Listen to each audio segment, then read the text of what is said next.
Welcome to the channel. Welcome to this 3,000 point game of Warhammer Age of Sigmar. It's Ogre Warclans versus Stormcast Eternals as we return to the Siege of Excelsis.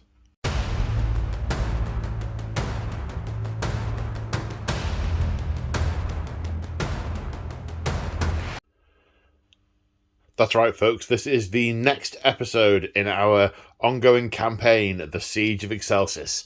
This is episode 14 in chapter 3. Well, no, it's the second episode in chapter 3, but it is episode 14, which is part of chapter 3. Now, this is a standalone game in its own right. You don't have to have seen any of the other videos to watch this game. It does stand in its own right. However, if you want to, and you don't want spoilers, go watch all of those now. Still here? Splendid. So, the story so far. The defences of Excelsis are in tatters. Orruks of all vile kinds, other forces of destruction are running rampant throughout the streets and doing what they do. Destroying things. Gargants and mega gargants have breached the wall on one side of the city. The other side, Kragnos has battered a mile-length stretch of the wall into submission with his mighty god horns, and the tunneling of the Skaven, which has undermined much of the city, has caused collapse. What was once a rigid perimeter wall with massive cannon and artillery emplacements that could withstand any enemy assault is now as open as if it were a mere garden gate. However, a blinding flash of azure lightning strikes the ground as after bolt upon bolt come raining down from the heavens. A great tempest from the sky is formed, and the sky goes white. When the brightness clears, the Astral Templars have arrived en masse, sent by Sigmar to bolster the defences of Excelsis. After his mile-long charge through the wall, Kragnos shakes the rubble from his horns and surveys the sight before him. The main gates still stood. The mighty wardings of Lord Krogh destroyed Godrak's god-beast-forged battering ram. Godrak himself was thrown over the wall and into the city by the force of the detonation. Having reached the gate itself, Kragnos knew there was a statement to be made, and he understood more than most. Standing tall before the gate, he reared high like a bucking stallion, handgunners and rocketmen firing desperately into his torso to no more effect than a swarm of stinging hornets. For a moment, the Drogruk deity was silhouetted against the setting sun. Then he brought both forefeet down upon the gate at once, slamming his mace between them at the same time. With a terrific bang, the colossal impacts overloaded the runic protections and shattered the gate to pieces, and it span away into the streets, scything through the melee of men and Orruks before crashing into the merchant buildings beyond. Kragnos muscled his way through the twisted iron hinges. Scores of Astral Templars were sprinting right for him, their grins of fierce battle lust wide on their impassive helms. Incensed that such insects should challenge him, Kragnos charged. So, the game we are playing is open war, and we're playing invasion. There are two objectives on the table. At the end of the game, if they're controlled by the same player, that side wins a major victory. If this objective only is controlled, the side that controls it scores a minor victory. Any other result is a draw. There are some scattered defenders of the city who are regrouping in these ruins, shattered by Kragnos' assault, and the Astral Templars are rushing up to try and forestall any further incursion into the city. It's something of a forlorn hope, because there's a god running them down. However, how long can they last? Can they not only secure the part of the city that hasn't been devastated from this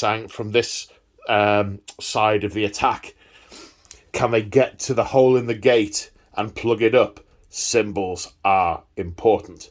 Or will Kragnos run through it like a stream down a mountain and sweep away all the defence in front of him?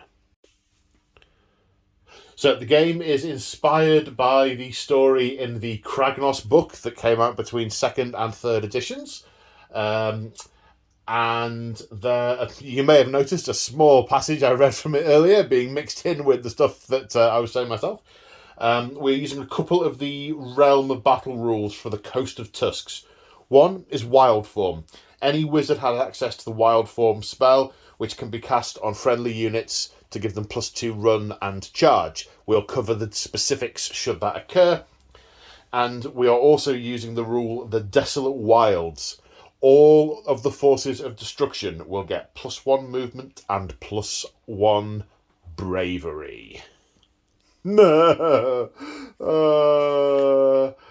Oh dear. Right, so that's the scenario. Couple of shout outs. The map is from Urban Mats, as are these buildings and the walls. Those big walls at the far end are from GameMat.eu, and all the barrels and crates and things you can see around are from March of War. The little bits of statuey type things are GW pieces. I think that's the shout outs. Right, so let's take a look at the armies. Okay, here we have 2,990 points of Stormcast Eternals with some Cities of Sigmar Coalition allies. Now, before anyone does the arithmetic, I know technically speaking we're a unit over on the Cities of Sigmar allies, but I don't care. This is a narrative game, and this fits with what we want to do. So, it's happening. So for those of you who haven't turned off, what are we looking at? Well, if I go through what everything is in order. Okay, so we have... I'll go through all the abilities in a minute. I'll just go through the units first. So we have the Lord Celestant. He is the army general. Then we have a Knight Vexilla and a Lord Arcanum. They are the 3 Stormcast heroes. We have 2 heroes in the Cities of Sigmar contingent. We have a Warden King leading the Dwarden Dispossessed, and a Battle Mage on Double-Headed Griffin, having survived the battle at the outlying town and retreated to Excelsis to lick his wounds. Sometime later, he and his mount are fit to defend the city once more. So that's what we have in terms of heroes. Battle line units. I don't know why I've just spontaneously decided to do it by unit type. The Stormcasts have 1 unit of 10 Liberators with hammers and shields.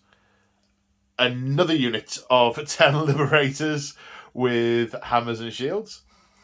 A unit of 10 Judicators with bows. In an Astral Templars army, which this is, come on brain, Vanguard Hunters. It's been a long week and an awful day. The Vanguard Hunters are also I nearly said line. I've been playing a lot of Heresy and are a battle line unit. And then over here in the Dwarden contingent, the Longbeards are also battle line. Then the other units, with the Dwarden Dispossessed, we have a unit of Hammerers, who are effectively, but not literally, the Warden King's retinue. He gets a ward save if he's near them, So they're like his bodyguard. The other units, we have a unit of 4 Dracothian Guard, a unit of 10 Retributor Paladins, and a unit of 6 Griffhounds. I just love Griffhounds, and there was some spare points, so, Griffhounds for the win. So the theme behind the army is obviously there are some defenders of the wall who haven't been killed, and there's a small pocket of defence here. No pun intended. Sorry, Dwardin, I didn't mean you were short. There's a pocket of defence here. The Griffin is able to have flown in from nearby, having sensed the power of Kragnos. There he is. Having sensed the power of Kragnos. And the Stormcast army that has arrived, it is a significant number of chambers and brotherhoods. And the various games in this chapter reflect different either chambers or brotherhoods engaging on different fronts. So you'll see a variety in the coming games. This game, it's a brotherhood, which is effectively an ad hoc formation of units from different chambers brought together for one purpose.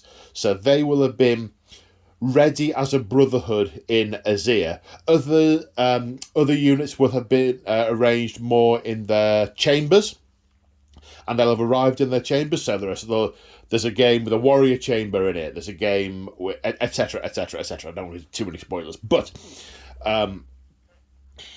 this is a brotherhood, which is units picked from various different chambers to act in concert under the leadership of a specific nominated Stormcast, the Lord Celestant, and then once its purpose is fulfilled, it will be disbanded.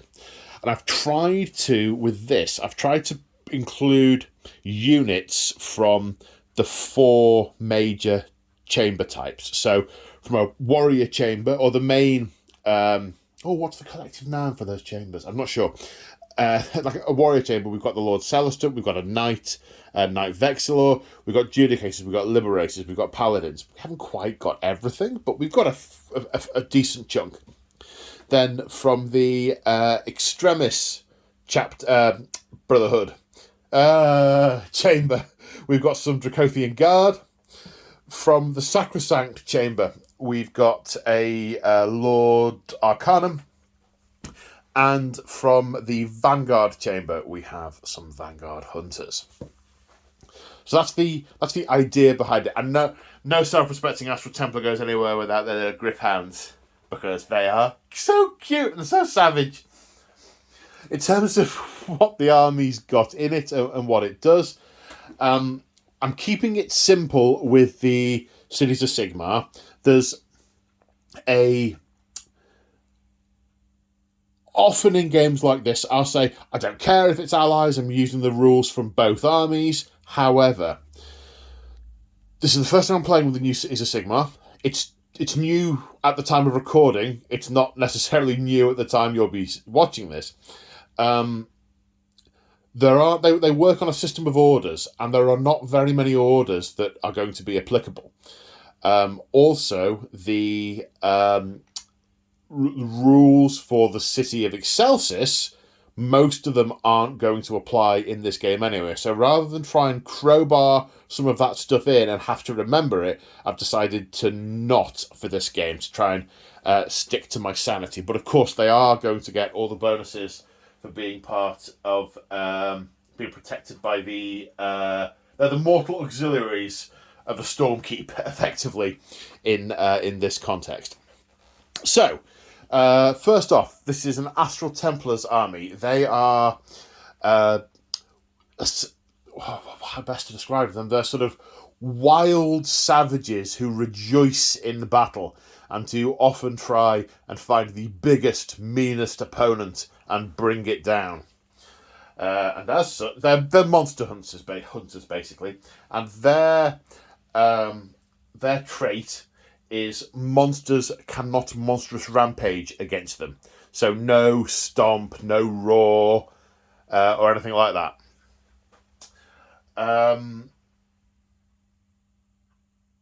We are using Wrathful Guardians, so we're not going to be bringing any of these in from reserve, from lightning strikes in the sky. They have already arrived. They are now a Stormkeep army. Which means that the Mortal Auxiliaries, whilst they are wholly within 12 inches of a Redeemer unit, that's the 2 units of Liberators, they will get a +1 Bravery.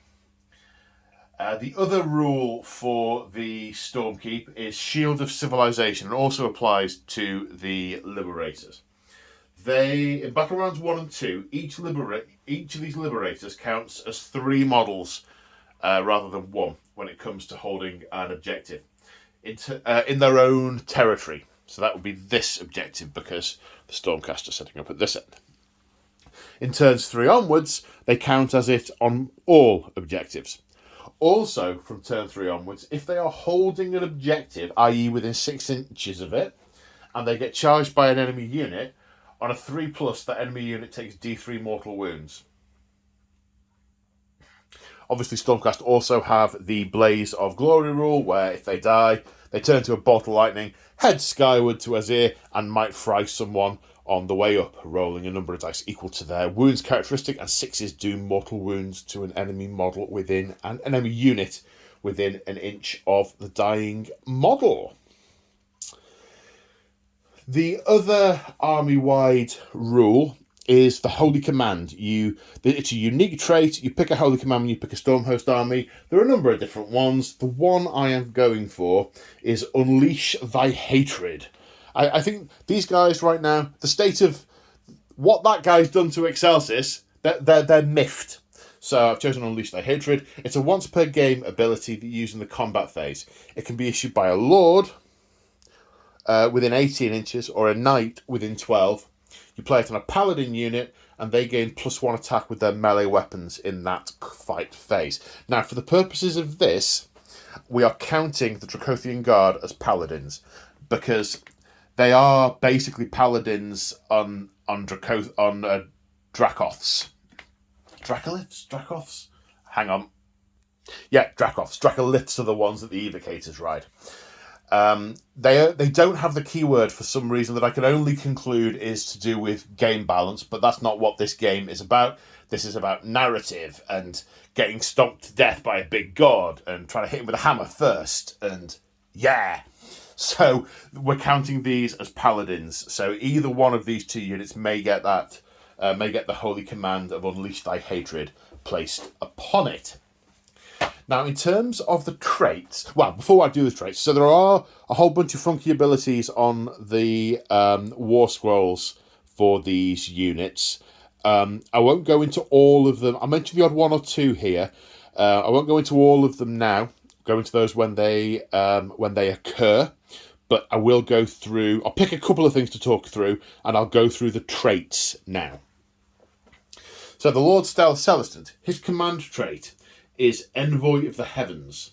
When a unit wholly within 12 inches of him has a model that is slain, the unit gains +1 to save until the end of the phase. So he really does hold the line together.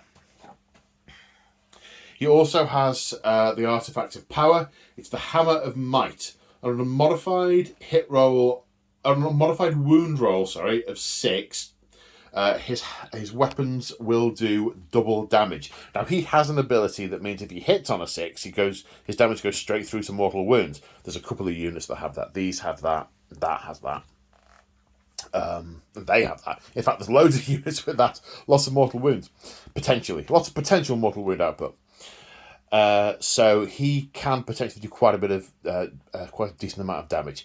He can also give out a free order once per battle. I think it's got to be all-out attack, but we'll get that right when we come to it.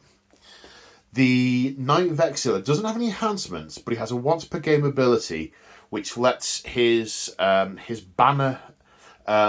He sort of uses the spell in his banner, and I can pick up a Stormcast unit from anywhere on the table and redeploy it as long as it's not within 9 inches of the enemy. So a bit of super duper transportation there.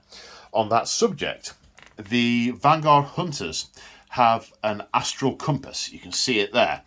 And the astral compass means that instead of moving normally, you can pick the unit up off the table and set them up again anywhere within 6 inches of a table edge, as long as it's not within 9 inches of an enemy. The Lord Arcanum is riding a Griff Charger. Now, a Griff Charger can ride the wind's etheric, which is basically a better version of the astral compass. You can pick him up and then redeploy him anywhere on the table that's more than 9 inches away from the enemy, instead of moving. That's because of the Griff Charger, not because of the Lord. So he's got a couple of abilities. One lets him one of them basically lets him stop a model from dying that's close to him in a given phase. We'll come to that when it becomes necessary. His spells. The basic one he has on his card is a healing spell, putting wounds back into a unit.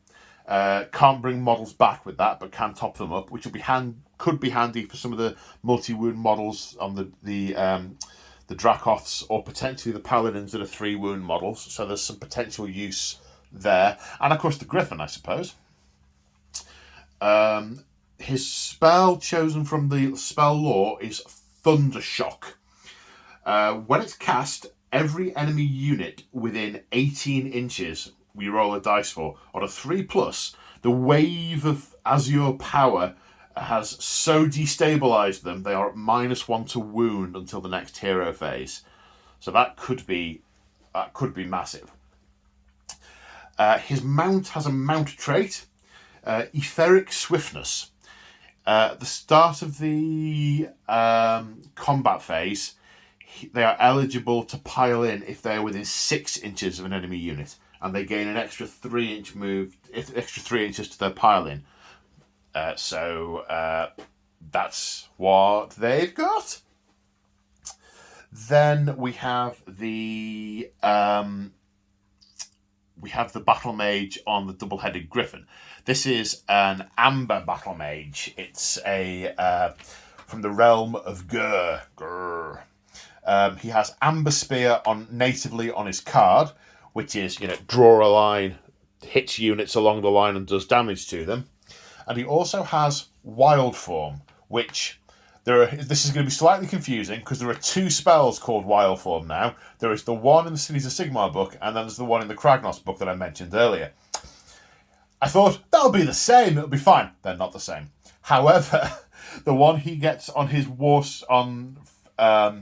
from his lore can only be cast on a Cities of Sigmar human unit. As such, it's not that likely to come up. So, but if it does, I suppose you can cast it on himself. It lets you charge within 18 inches and gives you an extra gives you 3d6 to charge. I'll check to see if he can use it on himself. But I guess it might come up because technically he's a human unit. But then again, it'd be empowering the Griffin. But then again, that Griffin's pretty close with the Wizard. Don't know. We'll see if that comes up. The Dwardin. The Warden King gets a nifty ability if he's the general, but he's not the general, so he doesn't. He also gets an ability to let another Dwardin unit fight straight after him when he's picked to fight. As I mentioned before, the Hammerers, which have got a significant upgrade in the new book, newish book, most recent book, current book. If they're within 3 inches of the Warden King gets a 4 ward save, which is nice. The Longbeards are a lot better than they were. They now have 2 attacks instead of 1 each. And their grumbling ability is now more focused on stopping nearby units running away. I thought Dwarven were made of sterner stuff. And you roll a dice when a model nearby runs away, and on a certain... and it might not run away. Anything else special to call out? They do a lot of damage. They do a lot of shooting. They basically just stay alive. They're there to get charged. That's their thing, being charged. And the Griffhounds are kind of nippy. They can retreat out of combat once they fought, which means depending on the selection order. You can go in, fight, and then run back away. They're also like an alarm griffin. If units come in via reserve near it, they can let nearby units shoot. But it's all pretty close by, and I don't think that's going to come up. And I don't think the Orruks are going to have any units that will apply to. Anyway, so after quite a long ramble, I'm now going to stop talking, and let's take a look at the Orruks. So here we have 3,000 points of destruction. It's mostly Orruk Warclans with Iron Jaws. We have a few Ogres and a few Grots, and of course a god. Just a bit of a god. But before we go through this, I'm joined controlling the forces of destruction today by James from Clash of Dice. Say hi, James. Hi, James. So, yes, you've come down to take control of the Orruks, the yellow ones and the Ogres and the Grots. They're all yours. Beautifully painted, sir. Thank you. Looking very nice. I should shout out, of course, that Kragnos was painted by March of War, the channel's official painting studio. Big shout out to James from March of War. Different person. James. Different. There are a lot of Jameses. So big thank you to March of War for that. So yes, Iron Jaws. Now you're a big destruction player, aren't you? They're your passion. Yeah. But it's normally Bone Splitters your go-to, aren't they? They are. Yeah. Yeah. Proper Orruks. The ones who just want to find their god inside someone else's bones. Yeah. Yeah. They worship Gorka Morka. Yeah. Although Iron Jaws was actually my very first ever AoS army. Ah. I think it was either them or Beast Claw Raiders. I forget now. But I do know that it was definitely an Iron Jaw that was my first ever AoS model that I painted, and it's one of these guys. I want to say that guy. I think he was my first ever AoS model that I painted. Cool. Yeah. Okay, so what are we looking at? Well, we're going to be using the Big War rather than the Iron Jaws trait. So, Big War has a cumulative effect that each turn you check for things that have happened in the previous turn and you get points. Like you get points for having war chanters, you get points for having made charges. You also, and I neglected to narrate this earlier, the Coast of Tusks rules. You also get an extra D6 war point to start your first hero phase for that. So, and what this does is, as the number of points you've got click up and up and up and up, there's a table with abilities, and all the Urruks gain those abilities as you accumulate points. Then you get to the top, and you call a Big War, and it gives you an Uber ability. Then all your points disappear, and it resets back down to 0. But we'll call out those abilities as and when we accrue them.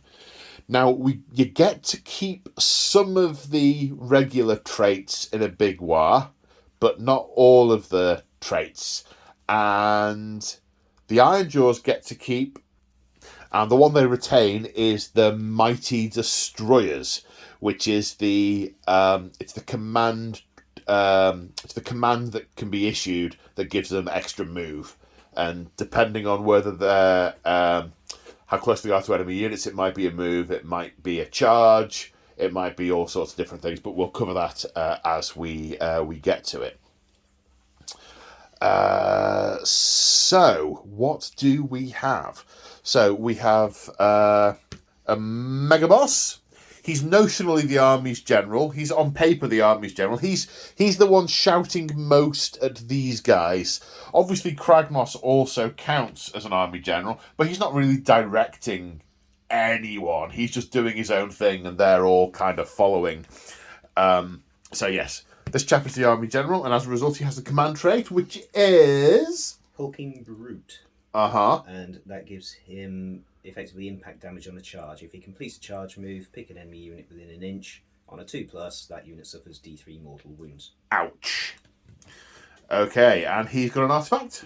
He has a destroyer. So once per game, I can pick a melee weapon, and its damage characteristic is increased by 3. 3, you say? 3, I say. 3. Okay, that's going to sting. Right, other heroes. So we've got a couple of war chanters. So they have war beats that need to be picked at the start of the game. Basically, chants that they do that empower other nearby Orruks. The yellow one has the killer beat. So pick an enemy unit within 12 inches, and everybody gets +1 to hit that enemy unit. Right. Okay. Yep. And the red one has the get 'em beat, which allows me to do a 3d6 charge on a unit that is up to 18 inches away. Okay. Right, then we have the if we're queasy, then we have the weird knob. He has got his extra spell, which is Mighty Headbutt. So it's a range of 16 inches, and I can pick an enemy hero within range, and they take a mortal wound. But if that hero is a wizard, he takes D3 mortal wounds. Okay, I've got 2 wizards. Uh-oh. Right, and there is one other hero leading the ogres, and that is a butcher. And we're just using the stats on the card for the butcher today. We're not giving him any upgrades. There's a little bit of keeping this simple as we can. So we're just using the battle scroll. That's the word. War scroll. War scroll. War scroll. War scroll. War scroll sounds right. Scroll. Yeah. We just usually take the information on the scroll. Although we will use some of the traits for the ogres, like the being hungry and feeding and that sort of stuff. Whatever we think makes most sense when we come to it, we're going to stick with. Just because it not being an army of ogres doesn't mean they stop being hungry. You know, the Great Maw is definitely gnawing away at their tummies, irrespective of who they're stood next to. Equally, the Gloomspite gits, we are not... the Bad Moon is not out above Excelsis at the moment.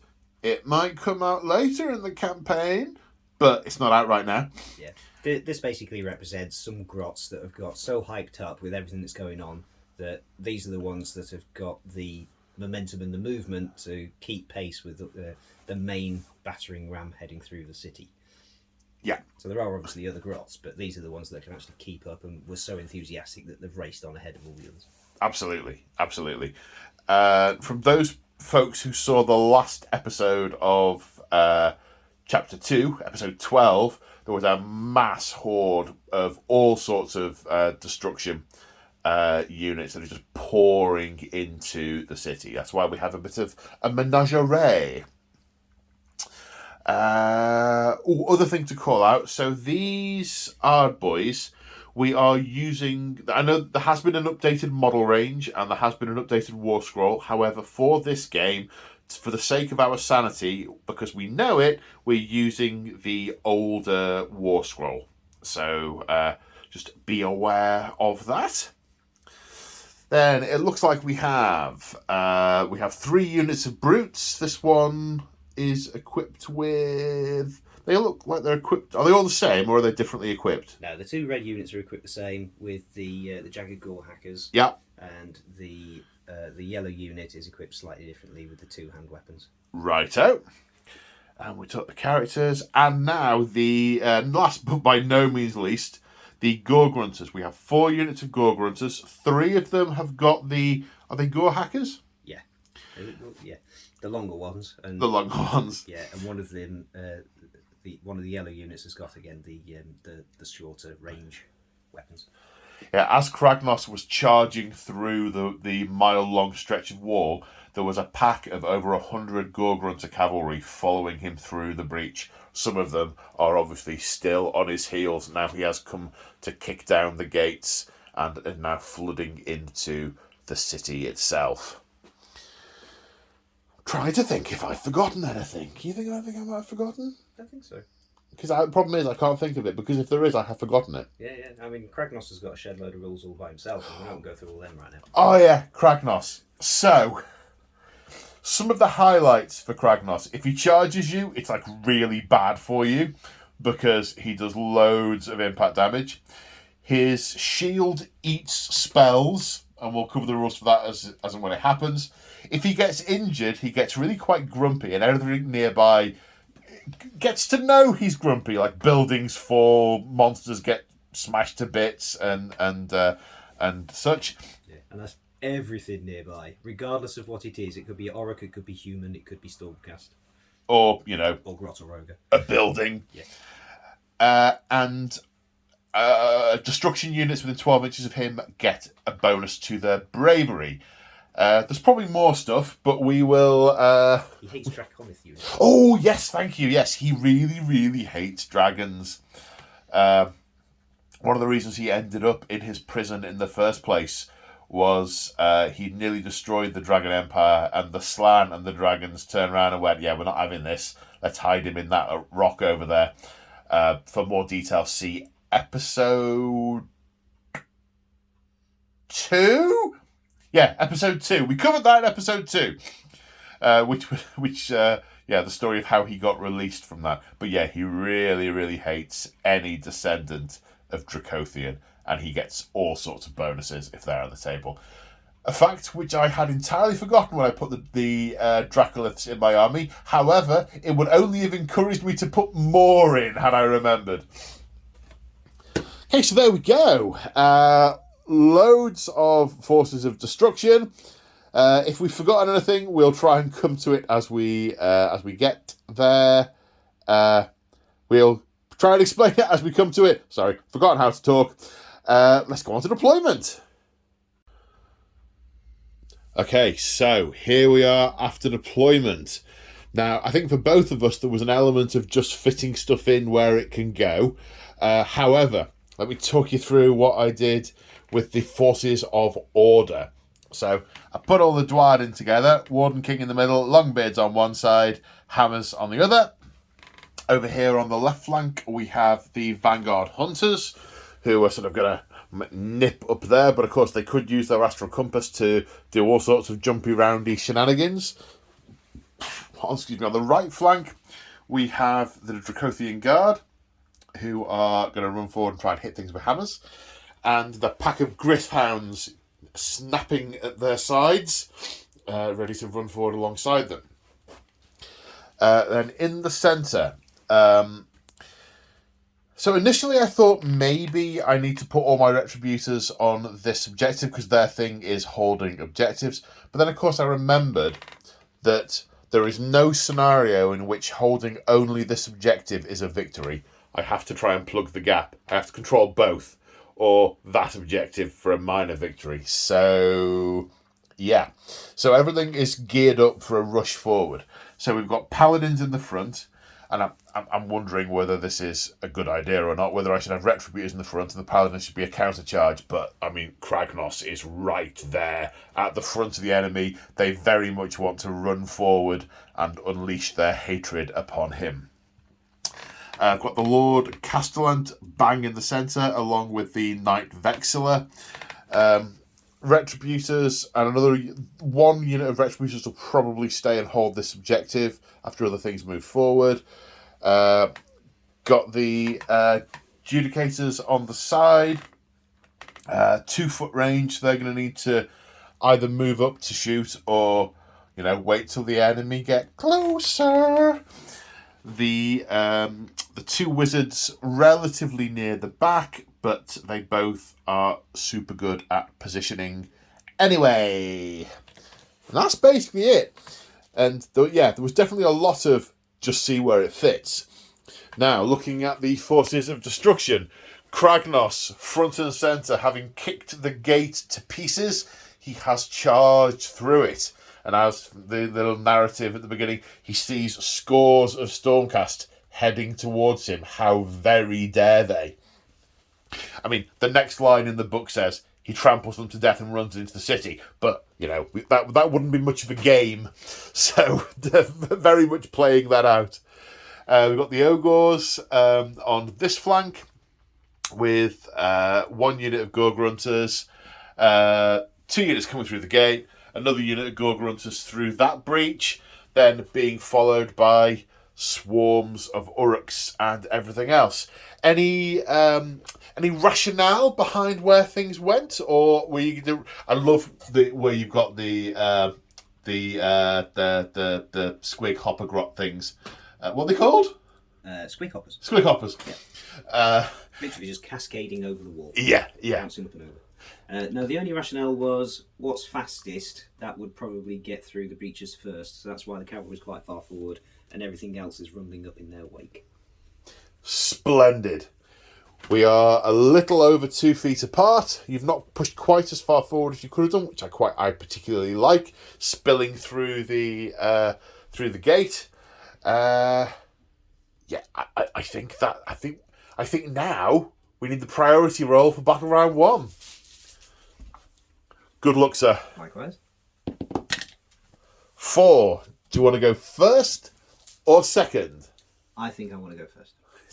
Orruk, turn 1. Okay, so we are partway through the hero phase. The first thing to do was work out the big war points. So, gain a D6 big war points for the Coast of Tusks realm rules. D6 because you have a general on the table. Technically, you have 2. And then 2 for having any war chanters on the table. And you have 2 of them. It's not 2 each, it's 2 for having any. So that was 2d6 plus 2. We rolled it off camera. 8 big war points, which gives you access to the first ability, which is Zoggum.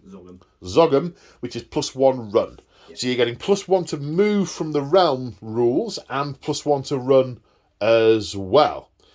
Right, we both attempted heroic leadership and both failed, so no one gains any additional command points. But now you've got Mighty Destroyers stuff to do, haven't you? Yes. So a Mega Boss can issue the Mighty Destroyers command. Well, he can issue any command twice for the same cost. Yes. Yeah. So he can issue it to 2 units, and because I'm more than 12 inches away, they get a free move here in the hero phase. Jolly good. So by the end of the hero phase, the war boss.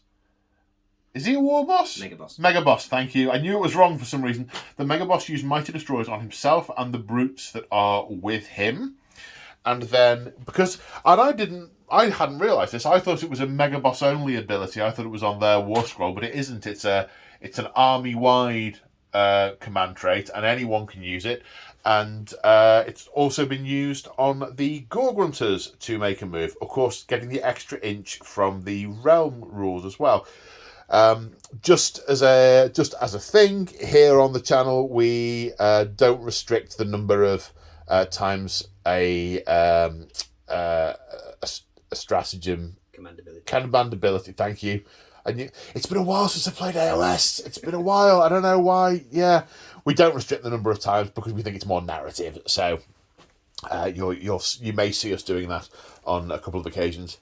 But before they used Mighty Destroyers and moved off, the Weird Knob cast Wild Form, which is the realm spell, on the War Boss and turned him into a bestial form, which gives him an extra 2 move and charge. No, 2 run and charge. That's right. He hasn't moved any extra yet, but he will when he runs, which I'm pretty sure he might. Yeah. Right, so that's the hero phase. On to movement. Okay, here we are after the movement phase. And it is actually also the end of the turn, because there's no shooting and there are no charges. But I have to say, this is terrifying. Kragnos is, about 15, 16 inches away from my line? But it is the Retributors, and they have got hatred to unleash. So Kragnos ran. These Gorgrunters ran. We did do some measuring up. They were at half an inch out of a long bomb charge against the Griffhounds, but they've decided that they're far too puny for them to go. There's bigger prey, and Iron Jaws do like slashing up bigger prey. So they've sort of weaved into this building. Massive run rolls from the Ogres, who are also hungry, which gives them +2 move as well. I mean, they moved 15 inches. Also, we had 5s to 6s on the run rolls for these guys as well. These guys, everyone is keen. People are really keen. This unit of, well, first off, of course, we had Kragnos moving in the centre. Then He rolled a 6 for his run. the Kragnos, yeah. Well, he ran 6 inches. The Mega Boss rolled low for his run, but got +2 for wild form. Hit the brutes with him. Did a better run roll, but obviously no wild form, so they sort of moved up as well. The Gore Grunters have run but hit traffic and kind of stopped in the back of the brutes. These Gore Grunters, obviously not able to get through there, have sort of jinked left a bit and have pouring into this ruin, also having run. These brutes, this weird knob, also ran. The Boingers also boinged and ran.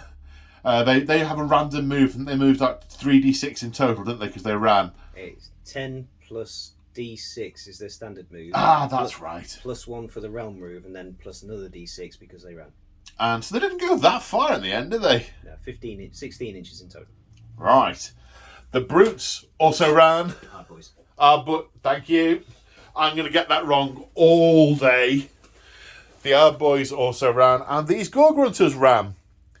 So that's a lot of running. And I need to work out what I'm going to do in response. Fortune favours the utterly insane. Well, quite. I mean, the Astral Templars are... They're nutters. They are going to run forward and try and attack and fight the biggest thing. I mean, they are also disciplined warriors, but they're also kind of not really. Yeah, I need... There's much scratching of heads needs to go on now because they're coming right for us. So we are here in the hero phase. So, heroic actions first of all. With my general, the Lord Castellan, I'm going to attempt heroic leadership, which I fail. And James is going for heroic willpower with the war boss. Just the wire energy radiating from him is disrupting the magic casting of those nearby. Speaking of the magic casting, first off, the Lord Arcanum on the Gryph-hound is going to attempt to cast Mystic Shield on the Retributors because they have a 3+ save, and I might not make that charge. So, casting on a 5, that's an 8. Are you going to attempt to unbind that, sir? Not that one, no. Not that one, no. Okay, you're waiting for this one. Yeah. Then the Battle Mage on the Griffin is going to attempt to cast the Realm spell of Wild Form on the Retributors. Needs a 5. They'll get +2 to charge if it comes off. That's an 8. So you need to beat an 8. Oh. You equal but not quite beat. So that happens. So they've got +1 save and they are +2 to run and charge. That might be significant. So at the end of the movement phase, the Dracothian Guard have moved up. They had to stop 3 inches away. They're primed for a charge. They are... The riders are managing to keep control of the disciplined Dracoliths who are not trying to sake their rage on their ancient enemy. They are disciplined and following the guidance of the paladins on their back. They are totally paladins. The Gryph-hounds have moved all the way up here, ready to snap and tear at these Gore Grunters.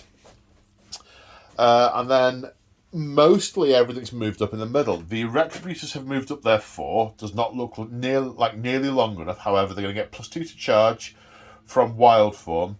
And because they're wholly within 12 inches of the Legion Vexilla, they're totally the wrong words. You're getting your games mixed up again, aren't you? Knight Vexilla. The V word is the same. It's the same.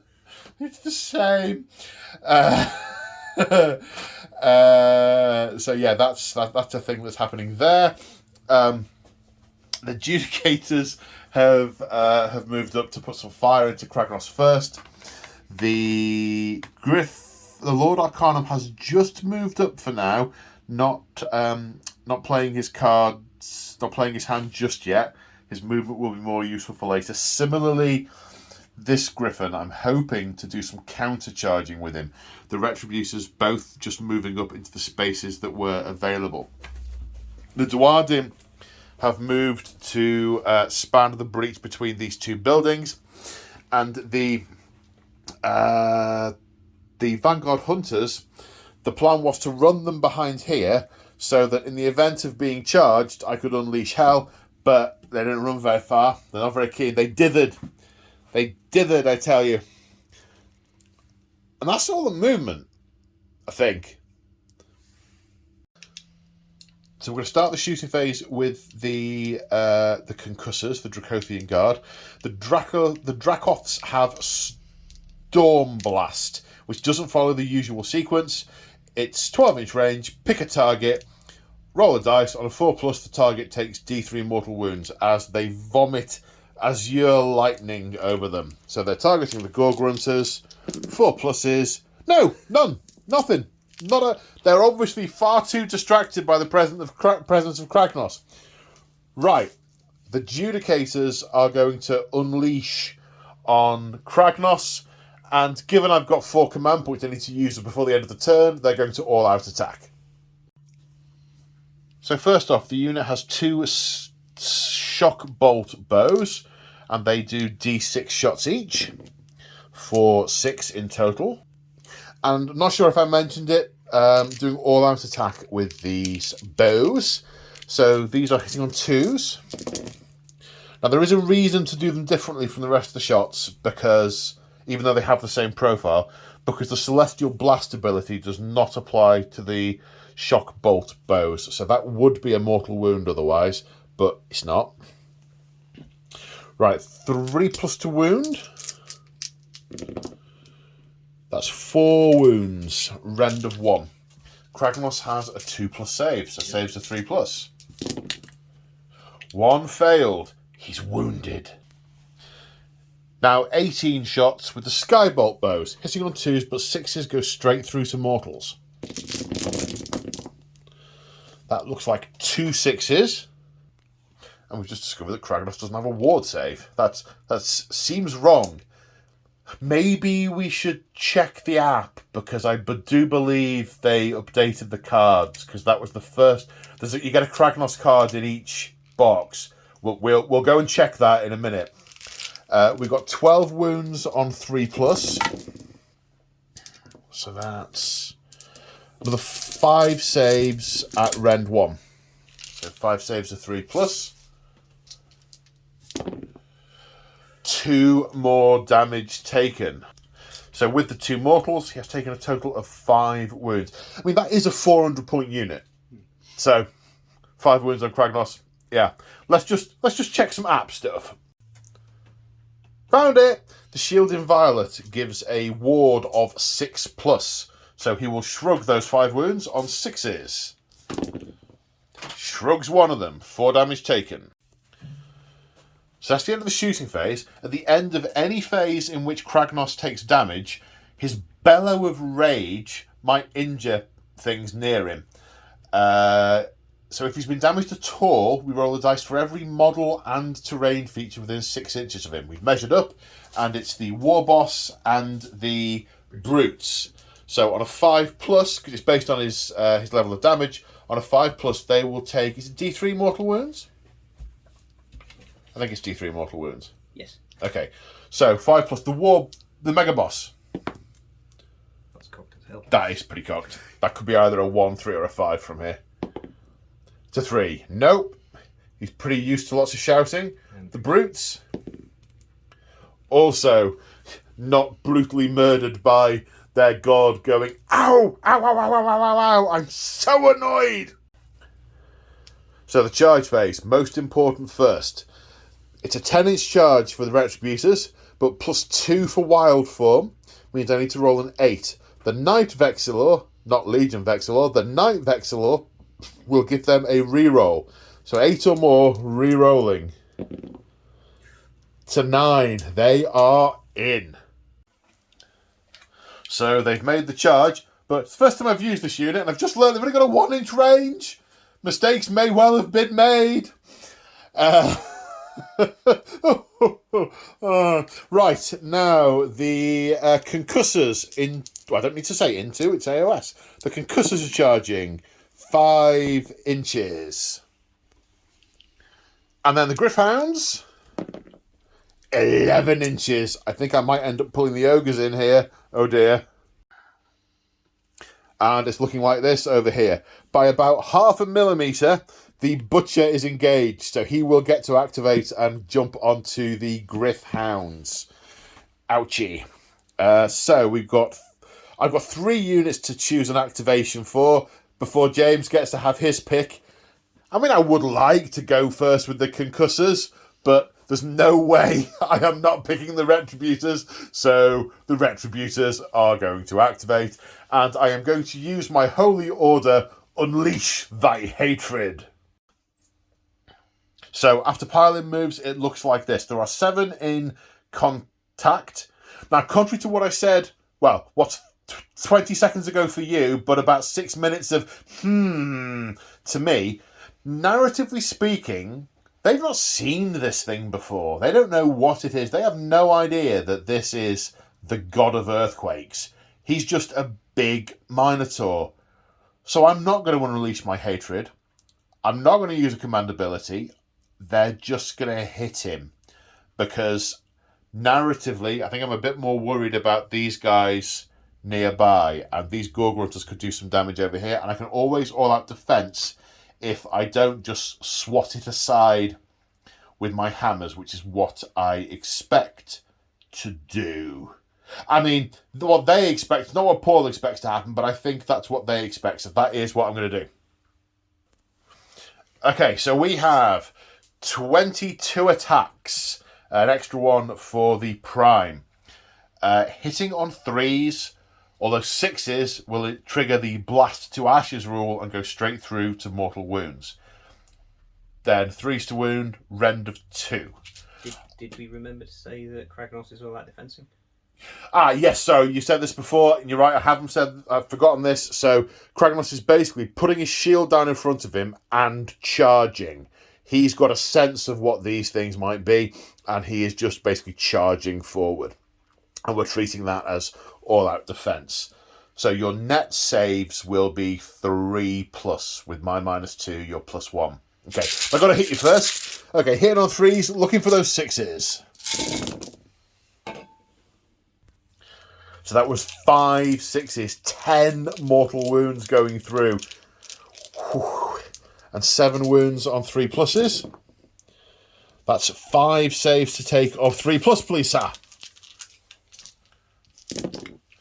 And you fail 3, which is a total of 16 damage.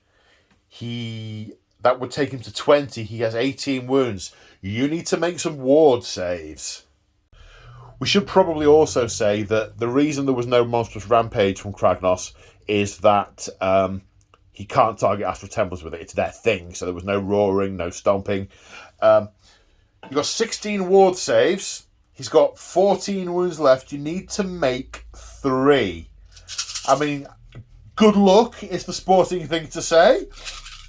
Can he do it? He makes 3. He has taken 17 wounds.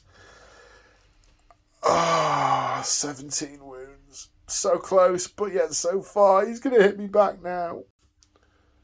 Okay, so Kragnos isn't hitting straight back. The Gorgrunters are going to go into the Concussors. So Jagged Gore Hackers, 10 attacks, including 1 for the unit champion. Yeah. Hitting on 3s. Only 4 hits, wounding on 3s.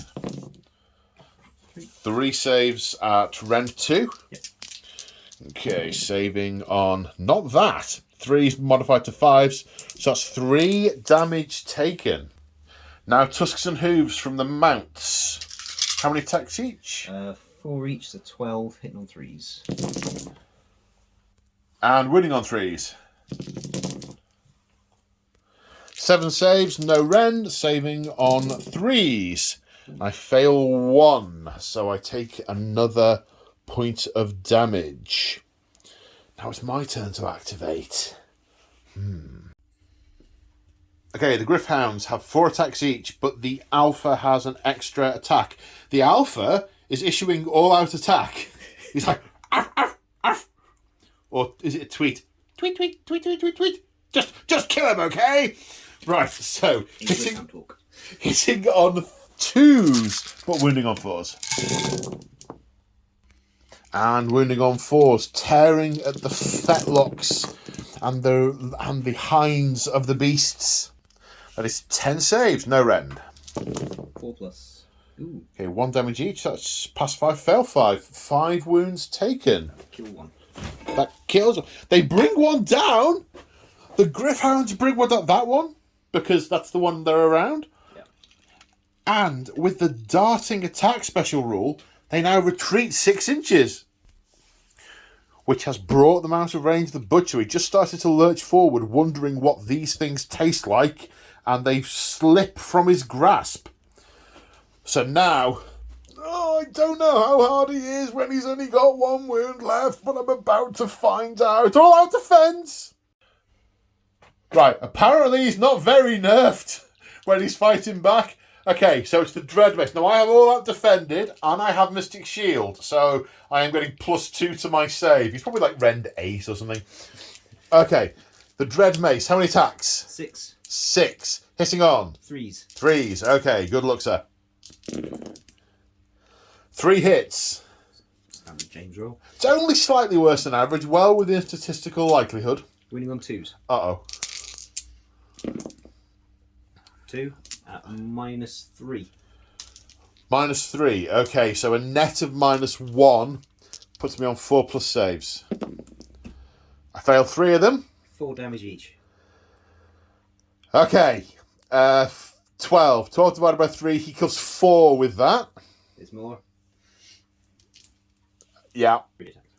Now he's going to hit me with Tuskbreaker, the shield, which has how many attacks? 3. Okay. Hit on 3s. Yeah. 2. 6s are nothing special. Winning on 2s. Ow. 2 at -2. -2, so back to 3s. +2, -2. No, fell 1. How many damage? D3. D3. For 1. For 1. That wounds 1 guy. Then his Hooves of Rack and Ruin. This is the only bit that gets nerfed. He's down to 3 attacks for his hooves. Does that mean you've lopped a leg off? Hitting on... I suppose he's got balance on 1 while he kicks out with the other 3. Hitting on 3s. Oh dear. And wounding on 2s. Yep. Rend? -1. Okay, so 2 up save. Passed. Okay, so... now 4 that have been killed will die in a blaze of glory. They were all stood next to him, so that is 12 dice. I'm looking for 1/6 to take him down with Azure Lightning. No, not a single one. He lives. Okay, now the concussors. I can't believe he's still there. Well, I mean, I can. He's Kragnos, but I can't believe how close that was. Not a Okay, never mind. We'll blast these to ashes. 3 attacks each. All out attack. Hitting on 3s. 6s blast to ashes. 2.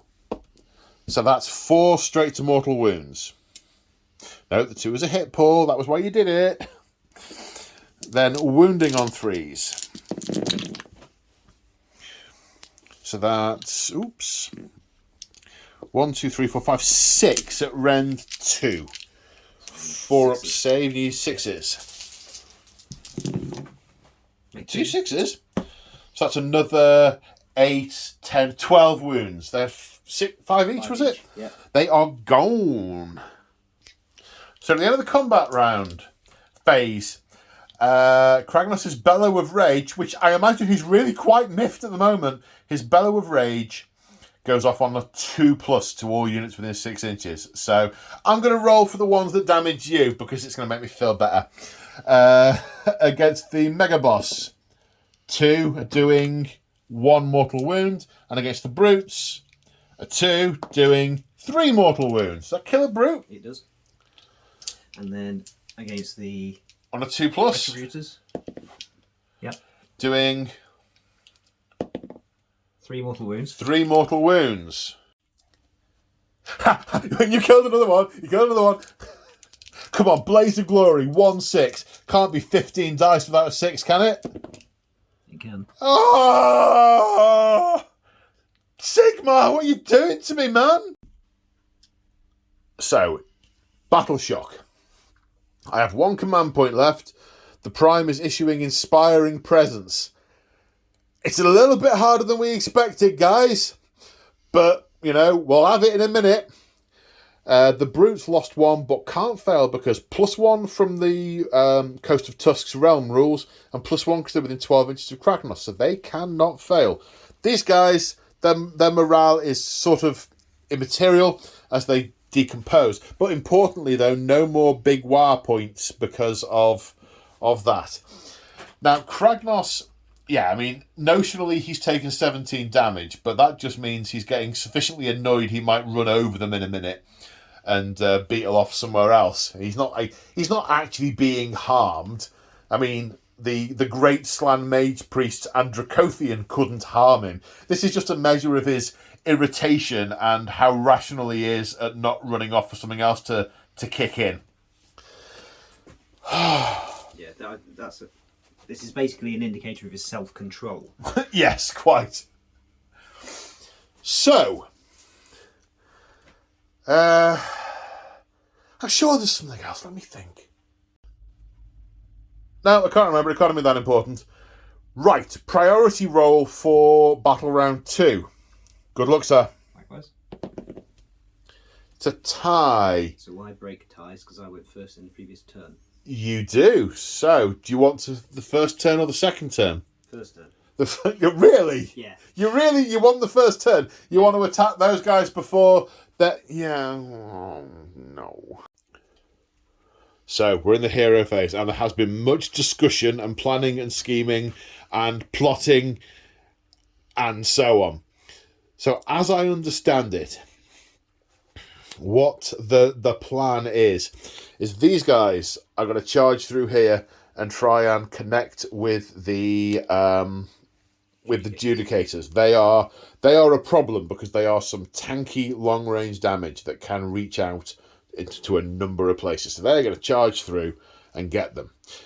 Kragnos, he's had his head down and he's charged through a bunch of these whatever they are, and he's heading straight towards the Dracoths because they are his hated racial enemy.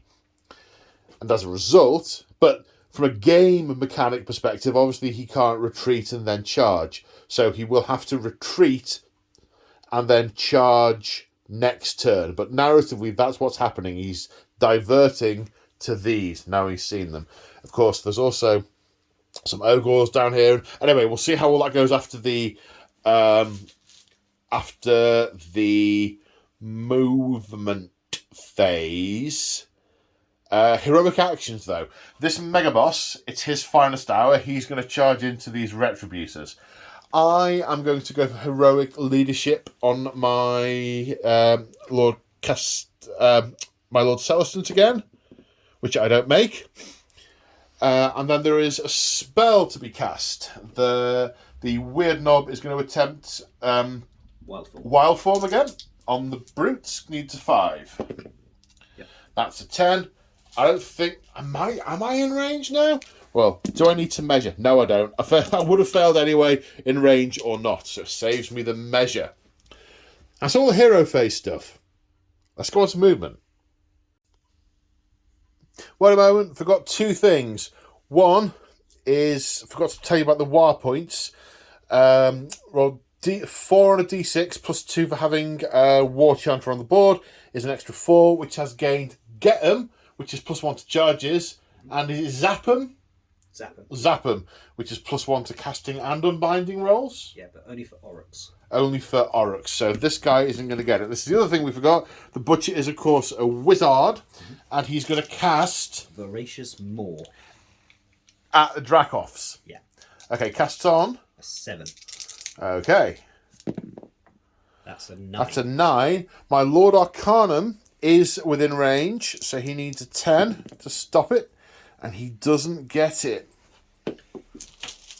So Voracious Maw does, I pick an enemy unit wholly within range, no, just within range, not wholly within range, and visible to the caster, and that unit suffers D3 mortal wounds. Check. Okay. Yeah, so that's going on the concussors. For one mortal wound. Okay, so that one's taken 5 damage. And then you roll a d6, and on a 1 to 3, the Voracious Maw is satisfied and the sequence ends. On a 4+, that unit suffers another D3 mortal wounds, etc., etc., until the Maw is satisfied or the unit is destroyed. Huh? So 4+. Yep. The Maw is not satisfied. Another D3 mortal wounds. For 1. Kills this guy. And then on a 4+, not satisfied.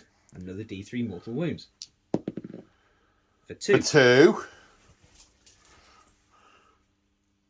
And on a 4+, will you stop eating my dragons? Another D3 mortal wounds. Ah! And on a 4+, no! God damn it! Another D3 mortal wounds. For 1. 5. Don't you dare! On a 4+, don't you dare! Hey, it's satisfied. It's had a dragon and a half. Now. What do you mean now? Because he's a butcher. Roll a dice each time this unit successfully casts or unbinds a spell after the effect of the spell has been resolved. On a 2+, you can heal 1 wound allocated to this unit. However, on a 1, this unit suffers 1 mortal wound. So if I roll a 1, the butcher takes a mortal wound. Go on, I hope you choke. Yay! He choked. He choked on their dragon. So at the end of the movement phase, these Gore Grunters have restrained themselves slightly, not wanting to overreach. The War Chanter and these our boys both rolled 1s to run. Obviously, there's a lot of rubble to clamber over in there. The Squig Hoppers went boing and are on top of the building. Then in the centre, the Gore Grunters came through here as anticipated, ready to get a charge off on the Judicators. Kragnos has repositioned. Basically, he's going through and heading over here, but he's now been move blocked by the Gore Grunters because we did that in the wrong order. The Ogres have moved forward, ready to charge into the Concussors, who redeployed. These guys they know what they're doing. So they redeployed backwards 3 inches. These guys just moved. His killer... No, it's not killer beats. His get 'em beats mean that he can potentially get these guys to charge 3d6 inches. So there's maybe a long bomb into the back of the Griffhounds. Back here, the weird knob doesn't want to get quite so close to the violence and is making these brutes stay with him. How long their patience will last, I don't know. We don't know. But for the time being, he is somehow getting them to restrain themselves. And that's the movement. So we got some charges. Where is the first charge? We should mention at this point that any destruction unit wholly within 12 inches of Kragnos rolls 3d6 to charge. And all the Orruks are getting +1 to charge because of the current WA level. Yep. I think we'll start with those Red Gore Grunters by Kragnos charging. Let's see where they get. You need a total of 11, don't you? Or is it 10 to get the... Yes, the hopping over a bit of a wall. So it was... We need 9 on the dice. After all the modifiers and everything, we need 9 on that's the dice. it. Yeah, 9 on the dice. But there's 3 of them. So... 6. Okay, good luck, sir. That's more than 9. That's a lot more than 9. That's 16. You've got some options. So with that massive charge, they end up here. The Judicators are unleashing hell. So I am obviously -1 to hit. I've got 2 shock bolt bows, d6 each, for a total of 7. But before we roll for those, these guys do impact damage. On a 2+, each one does a mortal wound. And it might kill, or probably could kill, a Judicator. So we did resolve that first. 2s. Okay, so that's 3 mortal wounds. Now, how is that going to work with his recycle? I guess what would happen... So what we've just decided, from using logical, taking 3 mortal wounds. He takes a mortal wound. He takes another mortal wound. That will kill him. He brings him back on 1 mortal wound. Takes another mortal wound that will kill him. So the net result is he's dead and dies in a blaze of glory. Still no 6s! But that's going to be 2 fewer shots in the unleashing of the hell. Right, back to the initial shots. Hitting on 4s because of -1.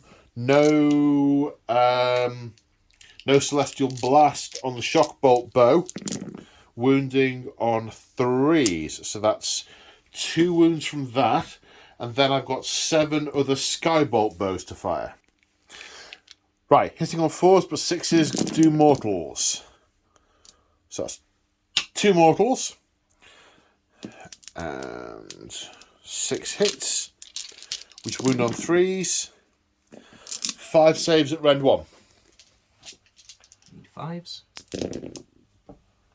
So 1 takes 4 damage. Plus 2 mortals will kill 1. No, sorry, and yes, of course, there were 2 saves also to take. Sorry, I tried to... 2 more saves, sorry, from the other bows. Doing them separately made me lose count. So they were also at -1. So that's 1, 2, 3, 4, 5 plus 2 mortals. That's 7. 7 damage taken. And they've got 4 each? 5 each? 5 each. So 1 dead and 1 takes 2 damage. Now the Mega Boss is charging. 3d6 plus 1. 9, 12. 10, 11, 12, 13. And the Mega Boss barges through them and then wheels round to hack at them in the back. Now the Brutes are getting 3d6 plus 3 because plus 2 from Wild Form, plus 1 from Get 'em. Yeah, just remember his command trait effectively does what these guys do. So on a 2+, he'll do D3 mortal wounds. Okay. 3. Yep, so how many? 1. 1. Puts him to 2 damage taken. Doesn't kill him yet. And then 3d6 for these guys to charge. Yep. Quite a lot. It's a lot. And now the Gore Grunters. 3d6 plus 1. For 12. That's it. That's a lot. And they do impact hits on 3+, because it's the Jagged Gore Hackers that meant they did it on 2s. So 3s. 2 mortal wounds. Okay, so this guy dies. This guy takes a mortal wound. And in a blaze of glory, finally, a point of damage to a Gore Grunter. So now we come over here. The War Chanter is going to use his War Beat on a 3+. Yes, so they have the Get 'em beat. So now have a 3d6 charge plus 1 for... No, plus... It's enough, I think. So that's 9, 13, 14. It is a 14-inch charge. They make it. Right, now we're charging with the Ogres. The Butcher is first. That's a 7. That is not enough. It needed to be an 8. But let's just check that, actually. Let's double measure. Okay, the Butcher is able to get into the Griffhounds. He obviously thinks they're looking tasty. Annoyed he got denied earlier. Now it's the Gluttons. They get another +1 to charge because of the Bellower. The musician or equivalent thereof. So, I think we're going to need to check the maths on this one, but roll it. We don't need to check the maths on that, unless you're going to use Forward to Victory for a command point. Yeah, why not? You only live once. Okay. We still don't need to check the maths on that one. They make it in. Right, the Ogres, of course, have the trampling charge rule. You roll 1 dice for...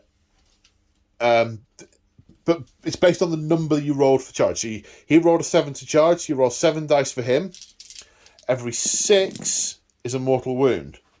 You slam this Griffhound to the ground and you stuff him down, basically. Now you rolled 11 against the concussors. However, because there's more than 3 in the unit, you add 1 to the rolls. This is going to do mortal wounds on 5s. And there's one guy who's taken 5 damage out of 6. So, yeah. 2, 3. Okay, so it kills that guy and puts 2 wounds onto the one next to him. But I do go up in a blaze of glory. Is that 6? That's 7. Come on, about 4 6s, please. No, 1. Still, better than a poke of the eye with a sharp stick. And, oh yes, I need to take the casualty away.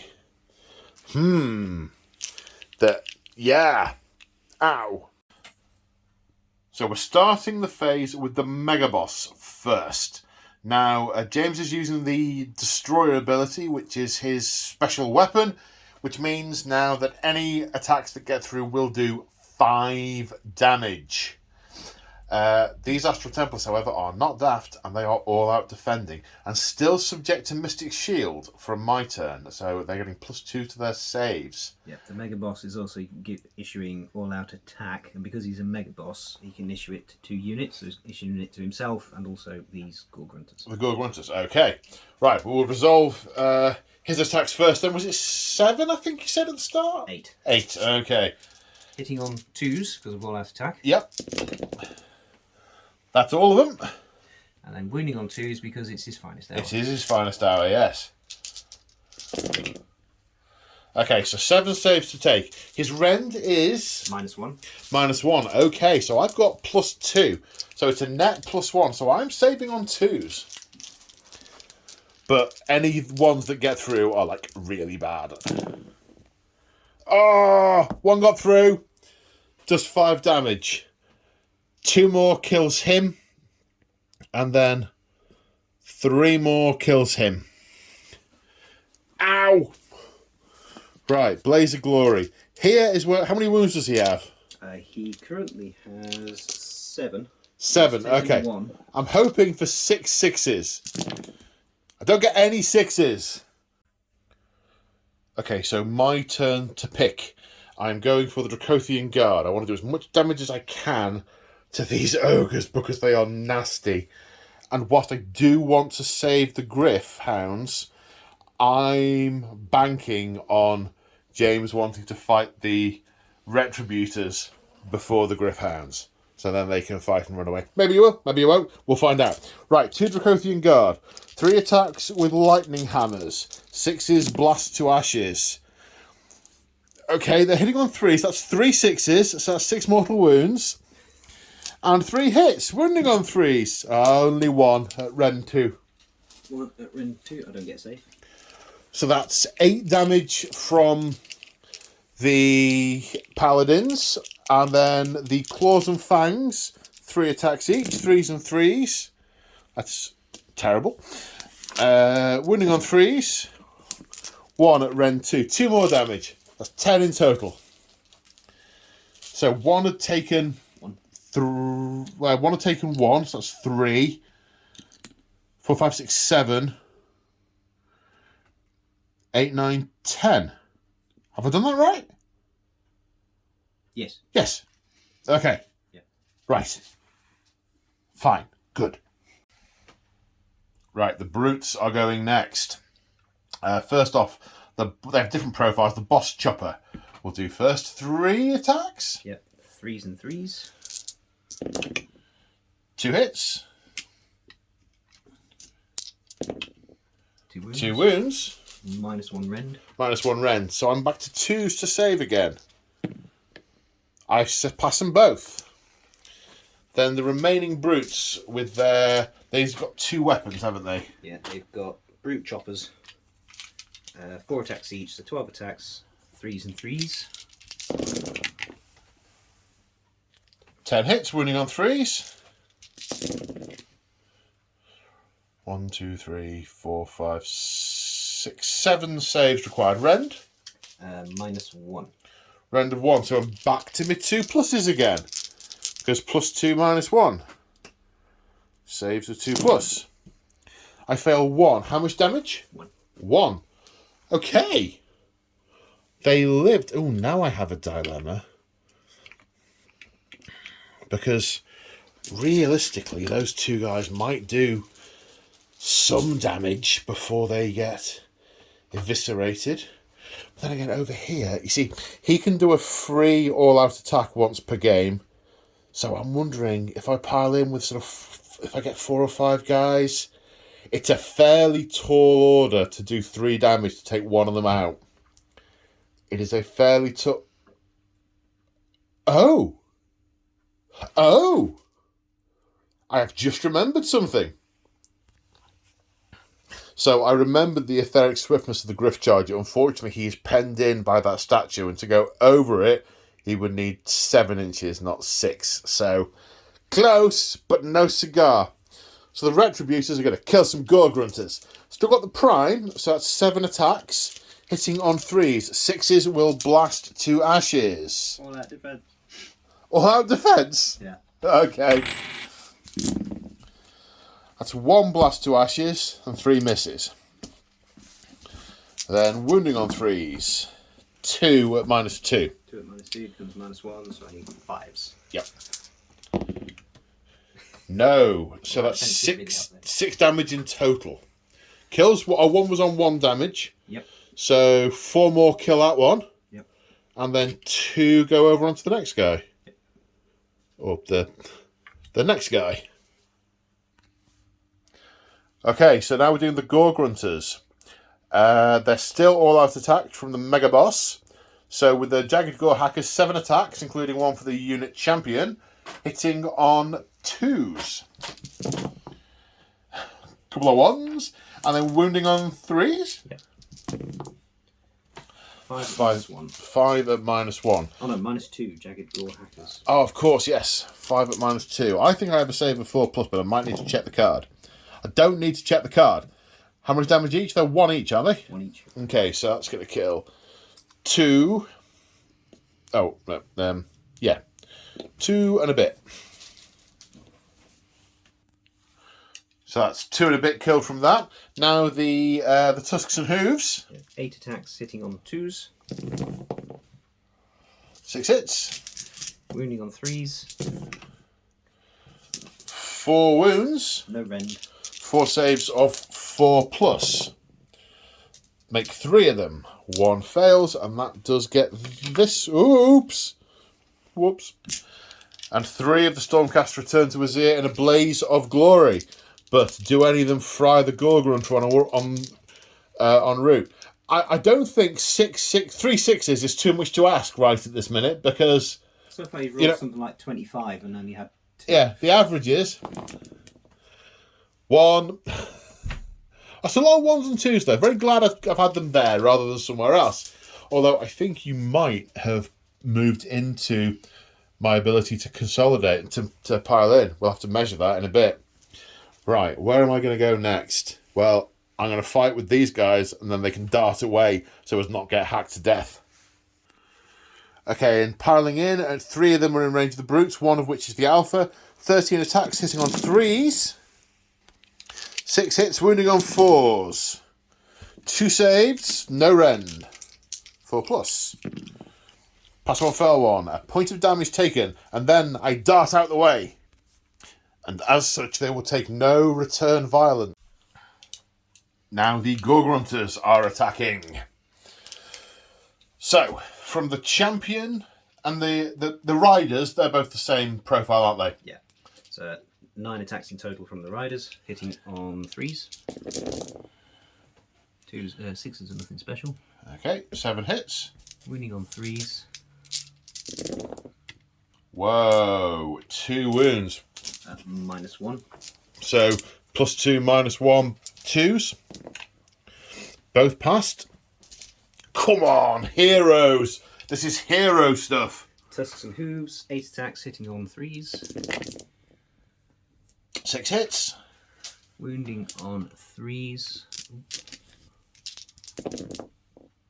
Okay, 5 saves. No rend. Still 2s. Fail 1. A guy takes another wound, but he is not dead. They have 3 each. Okay, after piling in, I'm about 1.5 inches away. which means the Griff Charger is out of range with his Razor Beak and Claws. However, the Lord Arcanum with his Ether Stave is within range. So 4 attacks hitting on 3s. That is unfortunate. 3 1s. Now wounding on 3s. No! Okay. As you were. Okay, now the Ogre Gluttons. They have 4 attacks each, plus 1 for the champion is 17 attacks, hitting on 3s. 11 hits, wounding on 3s. So 7 saves. Rendev -1. 1. Okay. 7 -1. These are 2 damage each, I discover. So 3 -1 is 4s. Ow! That's 10 damage gets through.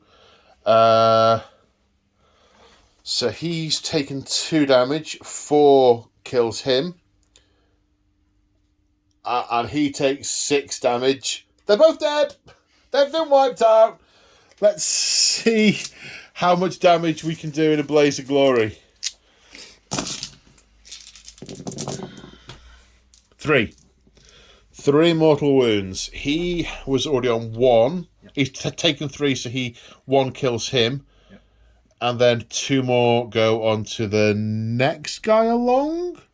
Or the next guy along? Guy on the far end. Guy on the far end. Okay. Right, the Judicators pile in. 1 attack each. Hitting on 3s, wounding on 4s. 4 hits. Wounding on 4s. 2 saves at rend 1. 6s. Can't kill him. 5. 5s. They're good. Clanging off that thick, beaten iron hide. I think that's all the combat, is it? It is. Okay, so we need to work out some bravery. Okay, so at the end of the fight phase, there's 1, 2, 3, 4 Orruk units in melee, which grants 4 more big war points, which means Smash 'em has now been added to the list, which is +1 to hit in melee. Oh. Right, bravery is now a thing. So, the Judicators have a bravery of 7. They're going to get +1 for being near the Retributors, because it's a Stormkeep army and they have the right keywords. So the bravery is 8. They lost 4. 4 plus 4 is 8. They hold.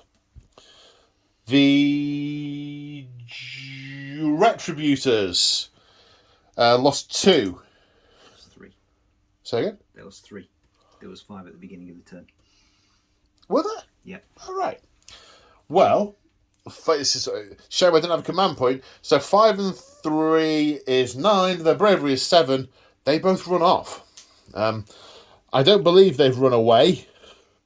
I believe they've been clubbed to death, finally succumbing to their wounds. Those war points, was it at the end of the combat phase? Yes. Yeah, okay. Good. The Griffhounds lost 1. 1 plus 2 is 3. They are fine. How about the Orruks? Can any of them fail? Just trying to work out if the Ogres can fail, because they've lost 3. Their bravery 8 at the moment. So, well, are they... They're not within 3 inches of an enemy unit, so they're not feasting, which will give them +2 bravery, so it's 8. So they're naturally 6. They get +1 because of the banner, and they get +1 because of the Coast of Tusks. The Coast of Tusks, right, okay. So they could fail. But don't. They are in their happy place. And their happy place is not my happy place. So, I'm annoyed the Retributors ran off. That's sort of the opposite of a hero moment. After surviving all of that, I think they were hitch up loincloth and run. I think they were more trampled down than Yes. ran off. Yes, they probably were trampled into the dirt and asphyxiated. Right, it is my turn next. That isn't the end of a battle round, that's just the end of a turn. So it's my turn next, and I have to work out what I'm going to do, how I'm going to recover. Yeah. I really want to try and kill Kragnos somehow. Okay, so Stormcast hero phase. Hero leadership on the Lord Arcanum, which has passed. He now has an extra command point. Kragnos is attempting heroic recovery. 2d6, get under your bravery, or equal to it. Which is currently 11. Alright, fair enough. Yeah, okay, so he gets D3 wounds healed. This is where I get 1. 3. 3.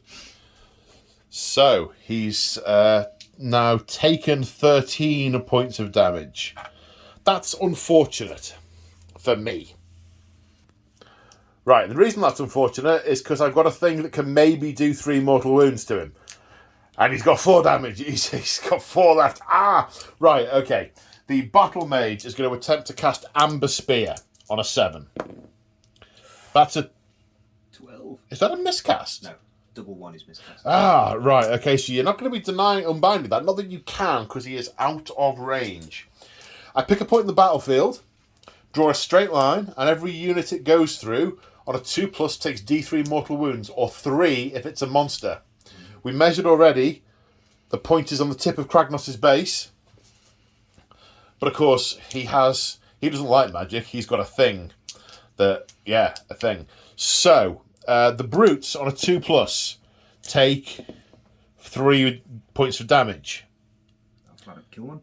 The Gorgrunters don't take anything. They dodge the Amber Spear. And Kragnos takes... Oh, it's 3. He's a monster. However... On a 5+. Sorry, forget that for 6. My perplexity, we've just checked the thing. Kragnos with the shield inviolate needs to roll 3 dice and try and beat the casting value of the spell, which was 11. Is that In casting total. value? Sorry, what I rolled on... Did it say casting value or... Casting value. Not what I rolled on the dice? No. Oh. Casting value, not the casting roll. Oh, then yeah. That's good, because the shield inviolate eats magic, so it's good that it stopped it working. Problematic for other reasons. You did kill a brute, to be fair. Yeah, that wasn't what I was going for. Wasn't top of my list of priorities. Right, next. Right, now the Lord Arcanum is going to attempt to cast Thundershock on a 6, which goes off on a 6. Every enemy unit within 18 inches, it's 12 for a knight, but 18 for a lord, on a 3+ is at -1 to wound until my next hero phase, as the waves of azure energy, as a thunderclap, shakes them. So, the brute, the gluttons, they're at -1 to wound. The Gorgrunters are not at -1 to wound. The Megaboss, no. The brutes, yes. The Gorgrunters, yes. So Megaboss, no. Gorgrunters, no.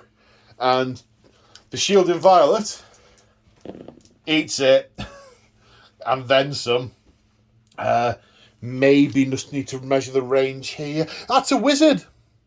Oh yeah, you could unbind it. You could unbind it. Do you have to be able to see it? No. Okay. Unbinds it. That's easy. We don't have to remember it now. Okay, so that took a lot of thinking and measuring and stuff. So using the Pendant of the Stormbringer, the Knight Vexilor has sent one of the units of Retributors into the breach. The Hunters, Vanguard Hunt, thank you. The Vanguard Hunters have used that Astral Compass and done like a teleport thing. And the Griff Charger, the Lord Arcanum Griff Charger, has travelled the winds etheric. They have all ended up here. Had to stay 9 inches away from this irritating guy who couldn't keep up with his mates. And also from the weird knob over there. So, we're going to have some shooting from the Astral Hunters. The Vanguard Hunters. Maybe a charge with the Retributors. And try and get onto that objective. Then some of the Forces of Destruction are going to have to come back. But we will... This is what we got. We're not going to be able to make it with the rest of our units. We've tried pushing up the centre and we have hit a brick wall. So this is what we got. Now, the battle mage was there. I thought, fly him over here so he can attack Kragnos. Couldn't get 3 inches past the mega boss over here, so he's gone around that way. His mission. Sometimes there's just a moment of clarity when a warrior realizes they can sell themselves to achieve something significant, and bringing that down, which in reality will mean only forcing him to run away, bringing that down is his moment. So that's going to be quite a charge to get in there. So if he doesn't kill that, Kragnos, I don't know, Kragnos may carry on running through there, or he may not. Don't know. The Griffhounds. There were some interesting dragons over here. They've gone now, so they're wending their way back over here to their Stormcast friends. The remaining liberators, I mean redeemers, have formed line to defend this objective. The Knight Vexilor going beyond the line to try and rescue the Judicators. Thank you. So he will charge in there if he needs to. And the Lord Celestant has persuaded the Dwarden that they need to come back and try and stop the wave any further. The Warden has looked round and seen that there were about 100 suits of Sigmarite behind him earlier. There's now 10. So he has decided of his own volition. He wasn't doing what he was told. He's decided of his own volition that this is the better place for a Dwarden to be. Yeah. Right. She's shooting phase now, but most of my shooting units are dead. Well, 50% of them. But the Judicators can fire, and there is no penalty for firing whilst you're in combat. Have one of the bows that does D6 shots for 3 shots. Hitting on 3s. That's 2 hits. Do not forget to pick them up this time, Paul. And then 1, 2, 3, 4, 5 others. And I've remembered this time that the Prime has an extra shot. So I should be rolling 11 dicicles. That's 11. Now these will... what I was going to say, rend. These go straight through to mortals on 6s to hit. Obviously, they're firing at the Gorgrunter cavalry. Okay, so 1 6. That's 1 mortal wound. The rest, wound on 3s with a rend of 1. Okay, so that is 1 mortal wound and 6 saves at rend 1, please, sir. 6 at rend 1. Need 5s. Make 2, so that's 5 damage in total. So that will basically head over to there. Okay. So that's a start. Actually, it's also an end. That's all the... No, it's not all the shooting. The Vanguard Hunters have got weapons. Of course they have. Yes, remember the weapons? Okay, 21 shots with Boltstorm pistols going into the Brutes. They are the target for the Hunters. They are the threat.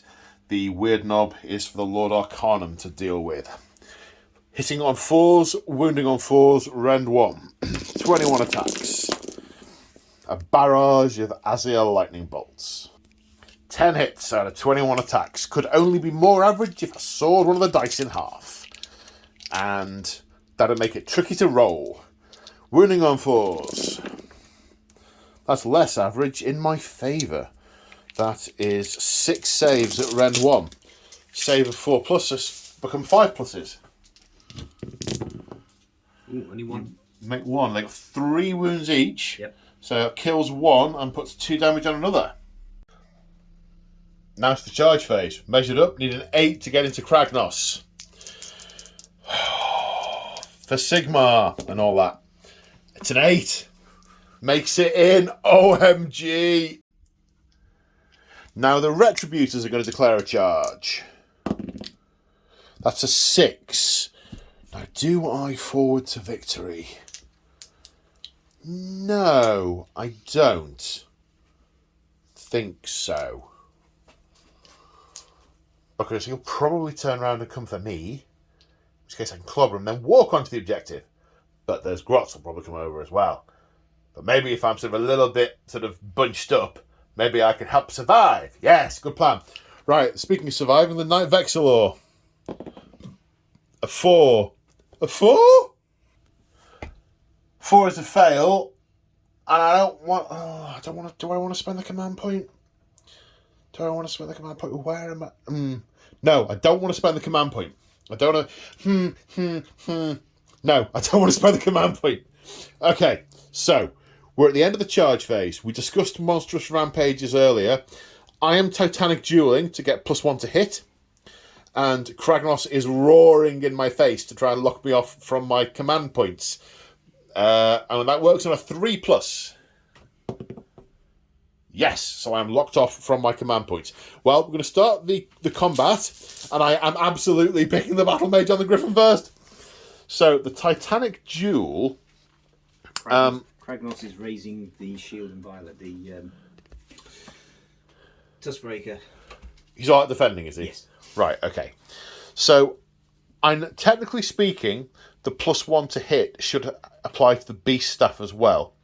But that's the mage, not the Griffin. So I'm going to say it doesn't. I don't think it should. So it doesn't. So first off, though, Twin Beaks. 4 attacks, hitting on 2s because of Titanic Duel. Now, 6s to hit are something special. A 6 to hit scores 2 hits instead of 1. So that's 5 hits from 4 dice. That's nice. 3 plus to wound. 4 wounds. You raise the shield in violet to meet my charge, so my rend of 1 is cancelled out, so you've got 2+ saves to take. Fail 1, 2 damage. 6s to ignore. Ignore 1. 1 damage. This isn't going to work.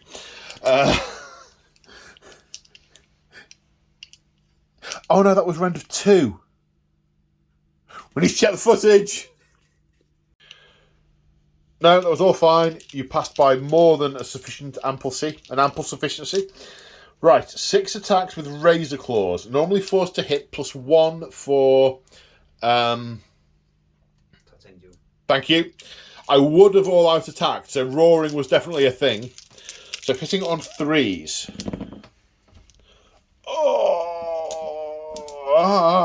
So 3, wounding on 3s. 2 +1 -1, so 3 saves of 2+. 2 saves of 2+. Makes them both. He's got still 3 wounds left. He's not going to do it. Is that all your weapons? No, got one more. Got one more. Oh! Gurish Ferocity. Add 1 to the damage characteristic of Razor Claws and Twin Beaks for attacks that target an enemy monster. So that one that got through was an extra damage. So if you make another ward save. Yep. So that's... He's on his last wound. Again. And I'm just checking the card, just in case. Right. So it now comes down to the Battle Mage with his 1 attack. And I'm saying Titanic Duel does not apply to the Battle Mage. So he hits on a 3. Hits on a 4. Wounds on a 3. Fails to wound. Kragnos has a wound left. He's not dead. Oh! You're going to hate me. Hate's a strong word. Okay. So, you know I said earlier, I was looking at the wrong line. I got the rend wrong. Well, I've also got the damage wrong. The damage isn't 2, it was 3. And the extra 1 from the Gurish Ferocity makes it 4. So that was a 4 damage hit earlier. You have got 1 more ward save to take, and it needs to be a 6 or Kragnos comes down. And he makes it! Oh my god! No! Well, bye-bye. Just putting it out there. Yeah? He is a god. Yeah, I know. But the dice have been on his side. Tzeentch obviously has got his hand in this somewhere. Well, quite. It's actually Slaanesh. And when you say Slaanesh has got the hand in this somewhere, that takes on a whole other meaning. Right, your turn to activate a unit. Are you going to activate Kragnos and let me attack there first, or are you going to put the Gorgrunter into these guys? I think we'll put the Gorgrunter in while he's still got the opportunity to do so. All right, defend! Okay, Gore Hacker. Hitting on 3s. Oh, yeah. Good. Winning on 3s. 3 saves. There's a rend of 2 for a Gore Hacker. Correct. So, saving on 5s. Save 1. 1 dies. And 1 takes a wound for the time being. Obviously, the beast has to attack as well. Hits on 3s. Winning on 3s. 3 wounds. 3 saves. Full armour, so 3 ups with the all-out defend. No, that finishes off this guy as well. So that is 4. Blazes of Glory, thank you. He's already taken 3 damage. 2 6s does kill him. But no 6s very much doesn't. Right, 4 attacks back. Hit on 3s. Wounded on 4s. 1 save at rend 1. And to add insult to injury, he's only alive by 1. Okay. Right. That's it for combats. So we move on to battle round. I think Kragnos might respectfully disagree with you there. Okay. And might not be very respecting his respectfully disagree. Okay. But he's only on 1 wound left, so he should be seriously nerfed, yeah? Oh, seriously? Yeah, I mean, Yeah. He can only balance on 1 leg again when he's kicking you. Oh. 6 attacks from the Dread Mace, hitting on 3s. Only 4 hits. Wounding on 2s. I mean, we've had 4 1s before. 3 3. at -3. -3, you say? Okay, they go straight through. How many damage each? 4. Okay, not dead. It's only 12 damage taken. I was going to backhand me with the shield. Yeah, Tuskbreaker, the shield in violet. 3 attacks hitting on 3s. And wounding on 2s. -2 rend. -2 round. Okay, 3 saves of 6. Come on. No. How much damage? D3. That's got him. It's a 3-1. It's still got him. Now, why couldn't you have done those earlier? Well, I mean, whose side are you on? I wasn't really trying earlier.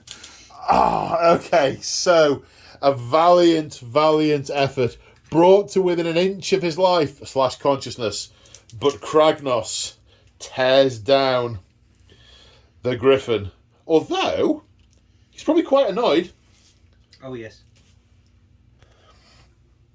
And on his current damage level, his Bellow of Rage goes up on a 2+. The Gorgrunters and the Brutes are in range. Gorgrunters, yes, for D3, 1. Brutes, no. So, one of the Gorgrunters takes the brunt of Kragnos' ire. That's the end of the combat. There's 1 Orruk unit in combat, and so an extra war point. We've just been round and checked all of the Battle Shock.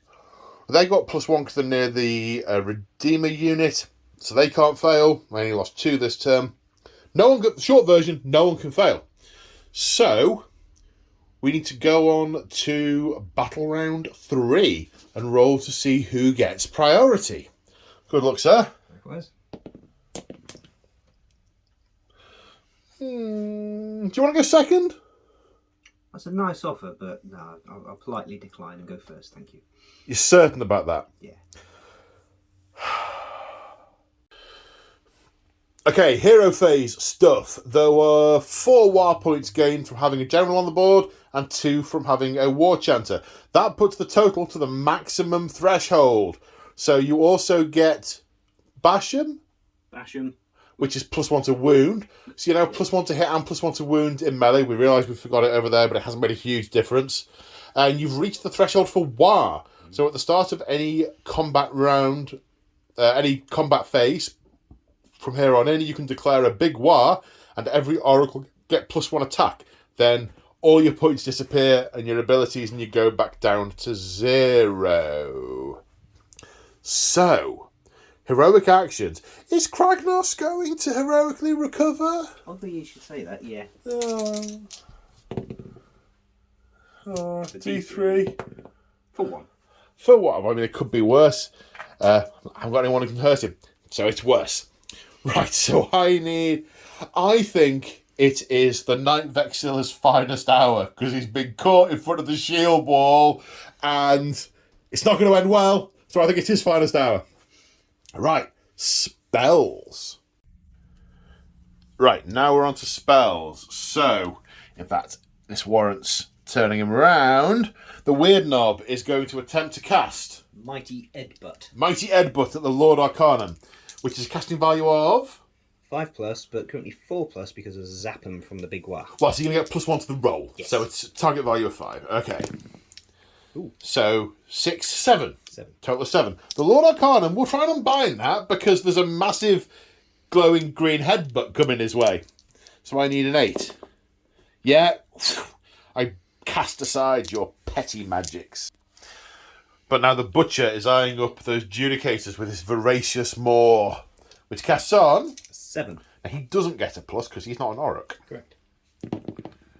That's a 7. That goes off on a 7. Unfortunately, the wizard has been Kragnosed. So, it happens. Does D3 wounds to Judicators. For 2. Kills 1. On a 4+. Oh, don't start. Keeps eating. 3. 1.5. On a 4+. Oh, you were having a laugh. D3. Another 2. So the unit's got 1 wound left. So on a 4+. No. Okay. It's satisfied. Fine, it's satisfied. However, Blaze of Glory got 1 wound to take off that Gorgrunter. Yes, 2 wounds. Of course it's 2 wounds. Only got 1. That's what I get the 6s. And there's 1 guy left on 1 wound wondering what on earth just happened. Ow. Right. Let's move on to the movement. And we remember the blood gruel rule, rolled it off camera, he regained the wound, guzzling down some horrible intestines or other bits of offal as an offering to the Great Maw, and he feels a lot better for it. So, we are at the end of the movement phase.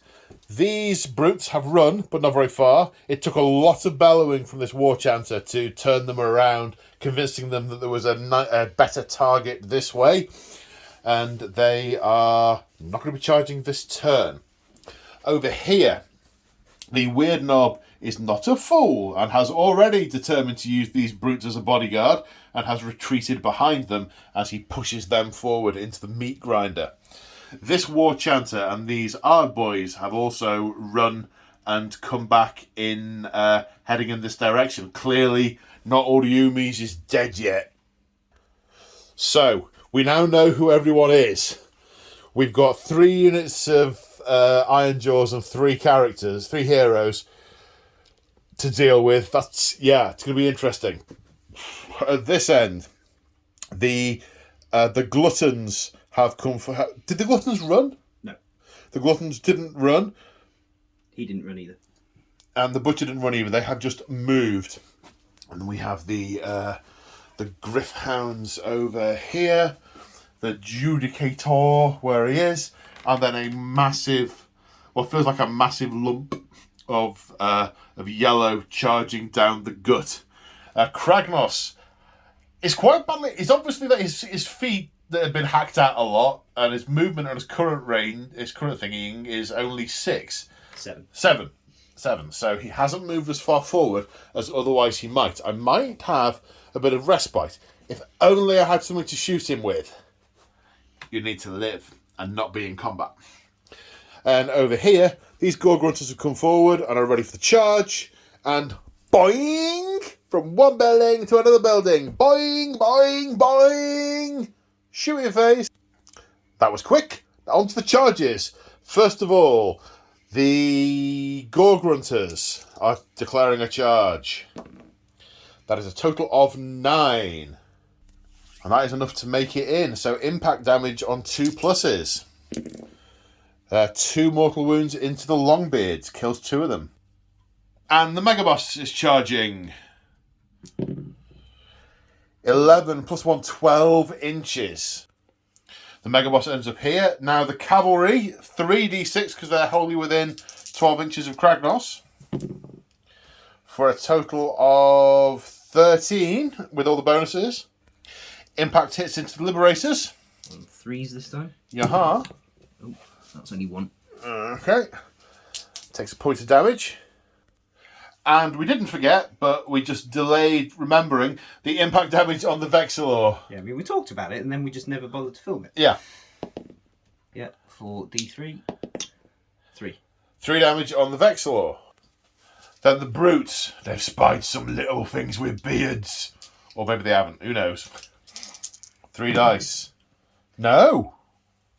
So that would be Maybe the 5. Vexillor. Yes. No, they are out. Right, where are we going next? We'll go with the Gluttons. Okay, Gluttons. I think they're more than 12 inches from Kragnos. Yeah, we'll roll and then see if we need to check. 10 inches. We don't need to check. Okay, half an inch out from being wholly within range of Kragnos and about half an inch out of reaching the Liberators. So they have smashed into the 1 Judicator. So 10 dice, because that was what the charge roll was. 6s do mortal wounds. None. No, oh no, it's 3 or more models. Oh, okay. Not more than 3. Hang on, we need to check that. It's 3 or more, so the 5s count. That's 5 mortal wounds. So he's dead, but he will blaze of glory. Yes, doing a mortal wound, taking him up to 3 damage taken. Still not quite dead. Then the Butcher really enjoyed his Griffhound snack and is going to try and chase them down. He's 9 away. He could make it. That's an 8. It's an 8, and the Realm rule is movement. The Orruk rule doesn't apply to him. That is a fail. And then over here, the Brutes having their battle lust restrained by the Weird Knob and not charging, which is a shame because I wanted you to charge and unleash hell with all the bows and shoot them quite a bit and watch them like not be alive and stuff. Okay, so yeah, so 5 phase, combat phase. 5. Uh-oh. Something like that. And we've remembered not quite too late that Shield of Civilization, you've charged a Redeemer unit that's holding an objective. So on a 3+, you take D3 mortal wounds as they slam their hammers into you.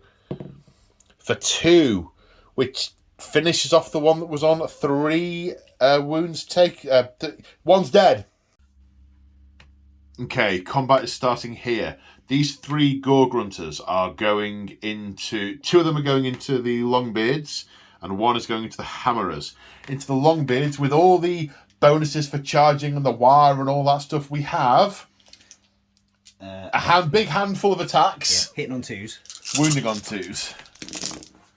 Oh, all out defense, sorry. Yeah. So They all hit. Let's try and avoid the rubble. No, that's fine. Ooh, it's 2 1s. Okay, so that's how many? 7. Right, 7. Okay. Minus 2. Right, the end is 2. So, my save is 3 up with the shields, becomes 2+, minus 2 is 4s. 4 plus saves. That's 4 Dwarden are cut down. Then, the Gore Grunters. 10 attacks. Yep, 2s and 2s again. A few 1s there. 3 misses.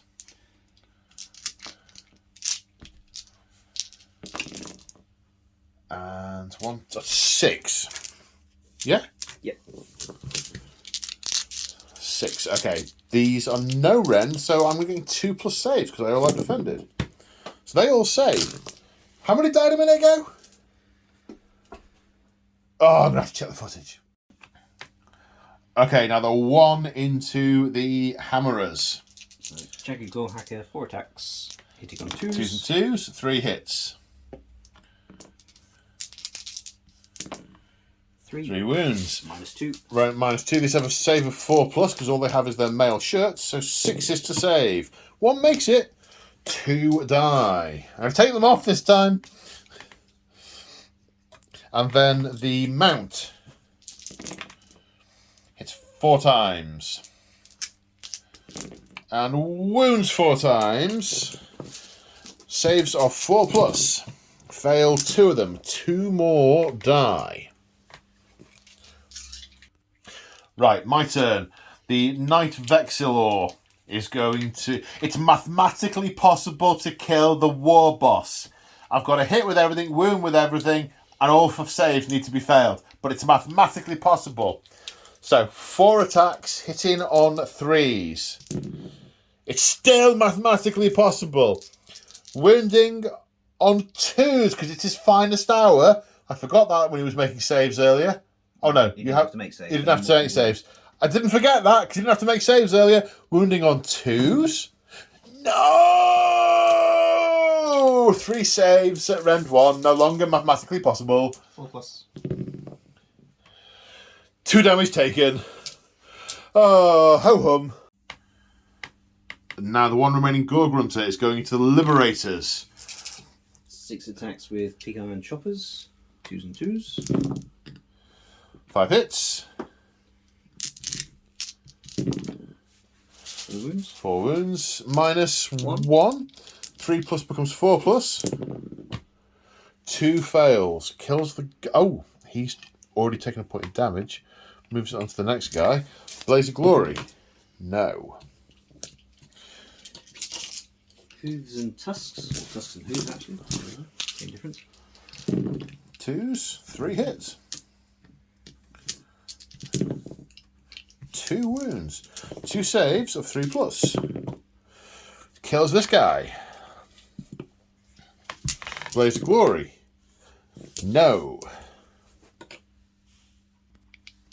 Now I'm activating the Liberators. They are stepping forward, and well, the Prime steps forward to engage the Gore Grunter.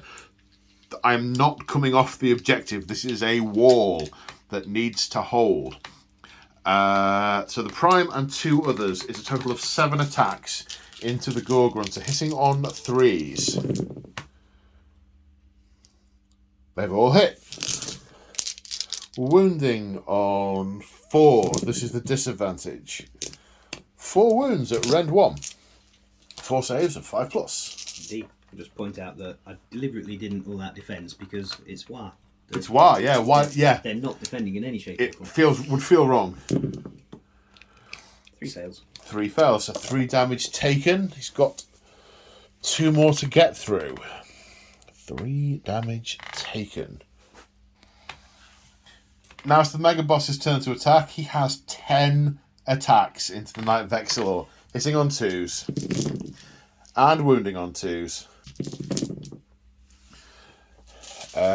Rend. -1. 8 saves of probably 4+. Gonna need to check. No, I'm not. 2 damage each. Yeah. That's... Oh, it's his finest hour? Had my brain been functioning, I would have all out defended, because he's got a 3+ save base, goes to 2+ for his finest hour, which would have meant he had only taken 1 wound for 2 damage each, and he'd still be alive. But coulda, woulda, shoulda, didn't he? He dead. However, Blaze of Glory. 5 6s would be... 6 6s would be super. Some 6s, please. No 6s. Right, activating the hammerers. Got them all in range. Well, sorry, 4 of them in range. Am I going to all-out attack? Do you know what? Why the heck not? All-out attack. My last CP. So, 8 attacks hitting on 2s. They all hit. It's a shame 6s don't do anything special. Wounding on 3s. 5 Rend 2. 6 is safe. 2 damage each. So that's 10 damage, so you kill 2 pigs. Okay, now the Longbeards. Right, the Longbeards pile in. 2 of them are in range with their ancestral weapons. 4 attacks. Hitting on 3s. 2 hits. Wounding on 4s. No wounds. Right, now it is the Warden King to pile in. And he has 5 attacks. Hitting on 3s. 3 hits. Wounding on 3s. 2. Rend 2. 2 saves of 6+. D3 damage each. 5 damage. Gets him. That's what Dwarden are made of. Come on, is that all you've got? Sadly, no. They've got a lot more. I mean, just look. So at the end of the combat phase, 2 things happen. 1, all the wild energy dissipates and the counter goes back to 0 and the abilities are all lost. The other is the Layla the Tyrant's ability kicks in. On a 4+, we can do some mortal wounds to an enemy unit. Which is a 4. We will pick the Gorgrunter. D3 mortal wounds. For 2. Takes it down. Now, bravery. So, the Hammerers lost 4. Their bravery is currently 8 because they're near the Redeemers.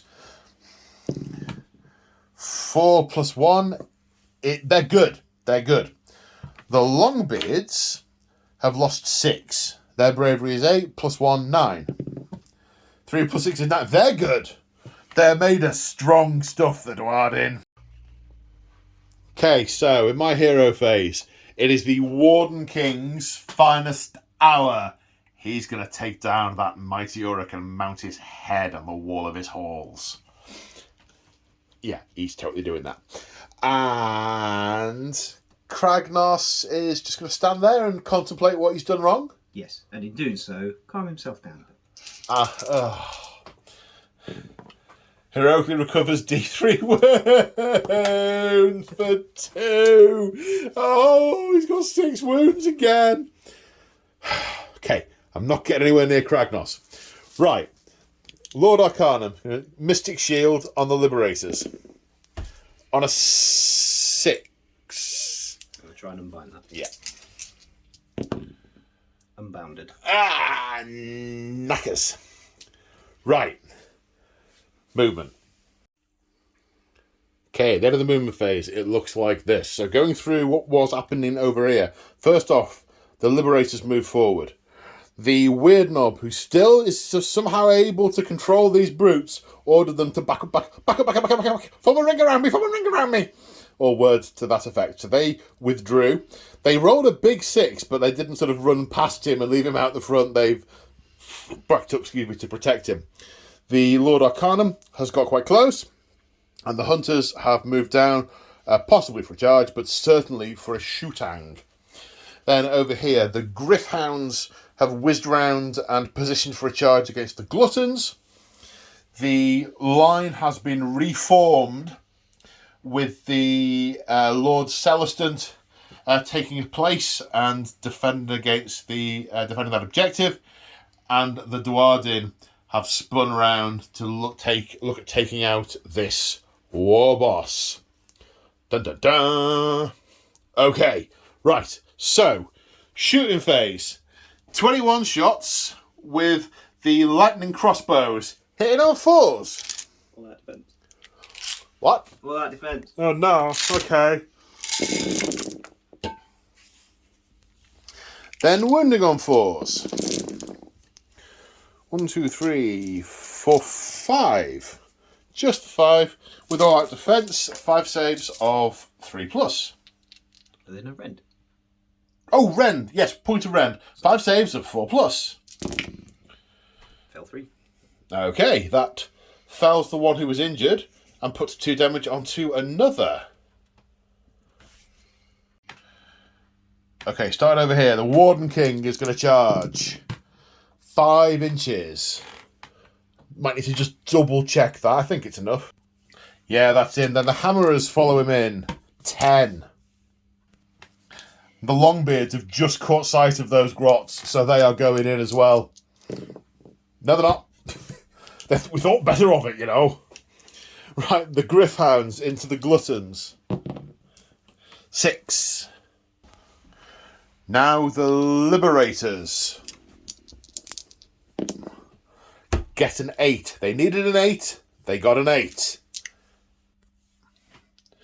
Now the Lord Arcanum on Griffcharger. Oops. 7. And we are not going to try with the Hunters. They are now pretty blocked from that. Yeah. Of course, we're now on the objective, so we count as 3 models each, and we can lay low the Tyrants at the end of the turn, which is super duper. However, that's all the charges. I now need to make some pretty serious decisions about where I fight first. No, I don't. No, I don't. We're a clobber the war boss. Okay, so the Warden King has a special rule whereby when he fights, he can nominate a Dwarden unit to fight straight after him. I think he's going to all out defence. Okay. And while he's at it, he's going to yell. Oh, you can't really yell at an ogre's unit. So yeah, he's all out defending him. He's all out defending. Okay. Yeah. So he is all out defending. I'm not all out attacking. I only have 1 meagre command point, and I think I want it somewhere else. So the Warden King, 5 attacks, hitting on 3s with his rune hammer. That's where all the 6s went. 4 hits, wounding on 3s. 3 wounds, rend of 2. All that defense took him to 3s. Was it? What's his base armor? Starts on 3s. Starts on 3, so it took him to 2s, back to 4s. Fails 2. D3 damage each from the Warden King for 6 damage. How many has he got left? I think that's it. That's got him, has it? Yeah. Yeah, he only had 6 left. So he starts on 7. He's added +2 for killing stuff. So yeah, he's dead. Okay. He is felled. Now the question is... I do get to fight on death though, because I haven't fought yet. That's a problem. Right, okay. Yeah, you did tell me. But I wonder which order it happens, whether the hammerers fight first. I guess it's only relevant if they're within 3 inches of that. They're not going to be... It doesn't look like it from here, but I'm going to check it. Okay, he's targeting the hammerers. So 10 attacks, hitting on 3s. Yep. Winning on 3s. That's 8 wounds. -1 rend. -1, okay. Save of 4 becomes 5. 5s. Make 3 of them. They're 2 damage each, yeah? Yes. Yeah, okay, that's the unit. So, I'm not sure if that's a victory or a score draw. It's definitely not no score draw. I think that's a score draw. Okay, right. Is the fight on death, is that your pick, or does that just happen? That just happens when he's That dead. just happens, okay, so it's your pick. Yeah. And now James is activating the Ogres. He has got sick of the Griffhounds biting him, then running off, which I was counting on him attacking there first. Okay, how many attacks? 13. That, yeah, big fistful. Hitting on 3s. 3s. 10 hits, wounding on 3s. Ooh, that's not so good. How many is that? 5. 5. 2 damage each. -1. That's the no save. That's the unit. They killed my Griffhounds. What'd they ever do to you? Bit me and ran off. Yeah, several times. They're good like that. Snapping at my ankles. Oh, dearie me. Right, okay. I'm going to take the Lord Arcanum, who is going to put his attacks into the brutes. Right, the Lord Arcanum is all out attacking. First off, his Ether Stave, hitting on 2s. 4 hits, wounding on... Oh, did I say it was his... No, it was his finest hour, which hasn't been needed. Oh, wounding on 3s. 4 wounds. The Ether Stave has a rend of 1, so 4 saves of 5+. 3 there, 2 damage each, that's 6 damage. That will finish them off. No, he's got 1 wound left. Yeah. 3, 6. Ah, yes. So there's 1 wound left. The Razor Beacon Claws. So this will finish him off. Hitting on 2s, wounding on 3s, 1 wound, render 2. Need a 6. That's a 1, so they do get, as you say, finished off. Splendid. Okay, the Weird Knob piles in and attacks the Lord Arcanum. 3 attacks hitting on 4s. 1 Wounding? on 3s. Nope. No. Right, now to the Liberators. Now the Liberators pile in. 2 of them get close enough to fight. 5 attacks with their heaven-wrought weapons, hitting on 3s. 3. Wounding on 4s. 2 saves at rend 1. 6s. Make 1, fail 1. Okay, takes a point of damage. Is that the end of the combat phase? Yes. Well, you've got an Orruk in combat, that gives you a point. But also on a 4+, I will lay low the Tyrant. That's not a 4. He's not much of a tyrant, he's more a sort of snivelling, get in front of me, brutes! He is the worm tongue to Kragnos' Saruman. Absolutely. I don't think there's any battle shock. No. Because all the units that would need to take it have been wiped out. Ha! Okay, so priority roll for battle round 4. Do you know, it'd be nice to win one of these. Good luck. First. No, you go together. Tied. And you went first, so you win the tie. Ah! So, of course, at the end of the previous battle round, I take control of that objective. So I currently control both objectives. If it stays as it is, it's a major victory. However, Kragnos got better again, so he's only taken 10 damage. The Warden King is exhibiting heroic willpower. He can see an unclean wizard when he knows one. And the Weird Knob is about to green puke everywhere. Yep. Which casts on? 6. There's no bonuses at the moment from the realm. That's a 5. And then we have got my current favourite spell, Yeah. Voracious Maw. We'll cast on a 7. That's a 10. The Warden King needs an 11 to unbind it. I saw the 5. So that goes off. Which unit are you targeting? The Liberators. Are you sure about that? Yeah. Yeah, okay. So D3 mortal wounds. For 3. Yeah. 4+. Another D3. That's 5 in total. Yeah. 4+. No. 5 mortal wounds. Okay. So a massive bite taken out of the Liberators. 2 slain, 1 badly wounded. Azure lightning leaking from the holes in his Sigmarite. Then a CP spent on Mighty Destroyers over here to get an additional move. +1 for the realm rules, of course. And that's it for the hero phase. So now it goes to movement. So almost at the end of the movement phase, it looks like this. The Arboys and the War Chanter are racing in. They've moved as close as they can. Rule-wise, they are going to be charging. These brutes and the War Chanter have run forward as well. We've decided that the brute can get through the gap, but we're treating it as a wall in terms of it reduces movement as they sort of smash through bits of rubble and so on. Because that's what we're doing there. Over here, the Gluttons have gone round the statue. They've cunningly gone left. That is a genius move for Ogres. You know, these are some smart Ogres. And the Butcher has moved up as well. Kragnos is continuing his charge towards the enemy. The Brutes have moved forward. The Warden King is not shying away.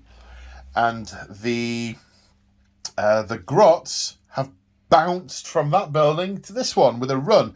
Unfortunately, their boing boing boing rule means that any intervening units may take mortal wounds. We roll a dice for each model. On a 4+, a mortal wound is taken.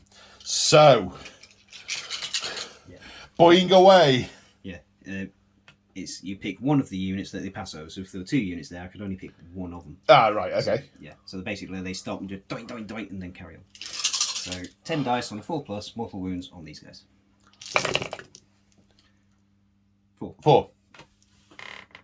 Nice and simple. Keeps the admin easy. Thanks. So the charge phase. We are starting with Kragnos. Yeah, he's keen. He's keen. Okay, so we have got some mortal wounds. The Liberator's Shield of Civilization will kick in on a 3+. Oh, there's not a lot of civilization left to shield. Not from a god. And he does... Do you have to roll for it? Or is it just automatically D6 mortal wounds? On a 2+, it's D6 mortal wounds. Rampaging... Destruction. Rampaging Destruction. 2+ for D6 mortal wounds. Yep. Okay, well, there might be some mortal wounds. There's 3 Stormcast die. They go up in a blaze of glory. 2 6s, 2 mortal wounds. There's wards of 6. Yep. Now, earlier in the game, that'd have killed him. If someone asks you if you're a god, you say, run away, run away, run away. And the Ogre's charge? 4. Okay, Shield of Civilization will kick in again. No, Civilization is screwed. Okay, 4 was rolled on the dice, so 4 dice, 5 plus. 5 pluses. No. They're obviously so satiated on Griffhounds that, they're not quite so flabby now. Brutes are going to charge? Yep. That does it. And the Butcher is going to try and join in on the action. Of course, he's wholly within 12 inches of Kragnos, so it's 3 dice. That's a lot. 16. Right, 16 dice, but there's only 1 of him, so 6s do mortal wounds. 1. Okay, that doesn't kill anyone yet, although we should have rolled an extra d6 for the Gluttons, which we forgot, so we'll do that now. Which doesn't change the charge distance, but might do an extra... More, or doesn't do... No, they're very full. Very full. Now the Yard Boys are charging. They get +1 because of the drummer. 7. Shield of Civilization kicks in. Yes, it does. And does 2 mortal wounds. Kills 1. And the War Chanter has a go. 8. That'll get him into the Lord Arcanum, but probably not round to the thingies. But he's probably alright with that. Okay. Right. I am screwed. So we're starting with Kragnos. He's putting everything into the Lord Celestant. I am all out defending. Mm-hmm. So 6 attacks hitting on 3s. With the great Dread Mace. Dread Mace. Okay. 3 misses. Wounding on 2s. -3 rend. -3 rend. So my 2 plus, my 3 plus becomes a 2 plus becomes a 5 plus. Pass 1, fail 2. 4 damage each. You're dead.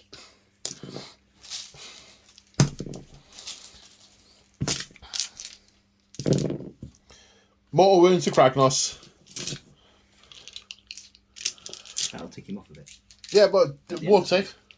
Oh, sorry. No mortal wound. It just flows off him. And his charge is inexorable. So we should have done it a moment ago. Kill a beat. On a 3. Yes, so you pick a unit, which is the Liberators. Yep. Everyone gets +1 to hit against them. We should also have done a Monstrous Rampage, but it doesn't work on me. Excellent. I remember my own stats. I do. I remember my stats. Right. So, speaking of remembering one's own stats, what am I going to do? Okay, so something that we called out in the hero phase, but we did it off camera and it hasn't been relevant so far, but the War Chanter gets to pick a unit within 15 inches and give them a +1 damage, which of course he gave to the Ard Boys. So they are all +1 damage. So I got a little bit of a dilemma because the War Chanter can kill the Lord Arcanum and the Ard Boys can most definitely kill the Liberators. However, I think I want to kill the War Chanter. So I'm all out attacking with the Lord Arcanum. 4 attacks with the Ether Stave, hitting on 2s. 3 hits. Wounding on 3s. Did I find a star we're in? I think you did, because you did him last turn. No. Oh no, he. I tried to dispel you, to unbind your spell. That's right. I did heroic willpower. Yes. Right. 3s to wound. 3 wounds. Rend of 1. You know what the save of the war chancer is? 4. Okay, 5s to save. Make one fail. Fail 2. 2 damage each. 2 damage each. He has got 2 wounds left. Okay. Now the Razor Beak and Claws, also hitting on 2s. Wounding on 3s. 3 rend 2. 3 saves. That was only 2 wounds. You rolled 2 6s and a 2.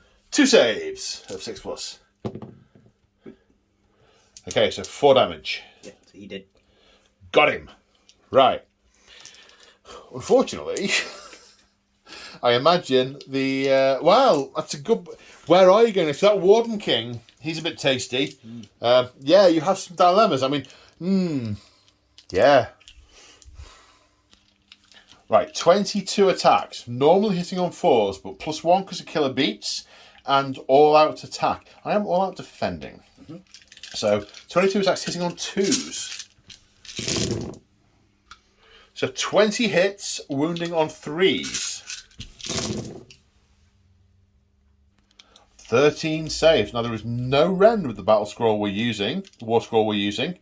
And I have a 2+ save because I all-out defended. But they are an extra damage each. So, each one is a dead Stormcast. I went a long time without rolling a 6 earlier. Can I go a long time without rolling a 1? 1-1. 1-1. What? 1 died. Any 6s? Yeah. Did I wound? Uh-oh. And a ward save of 6 because there are some Orruk shields in there? No.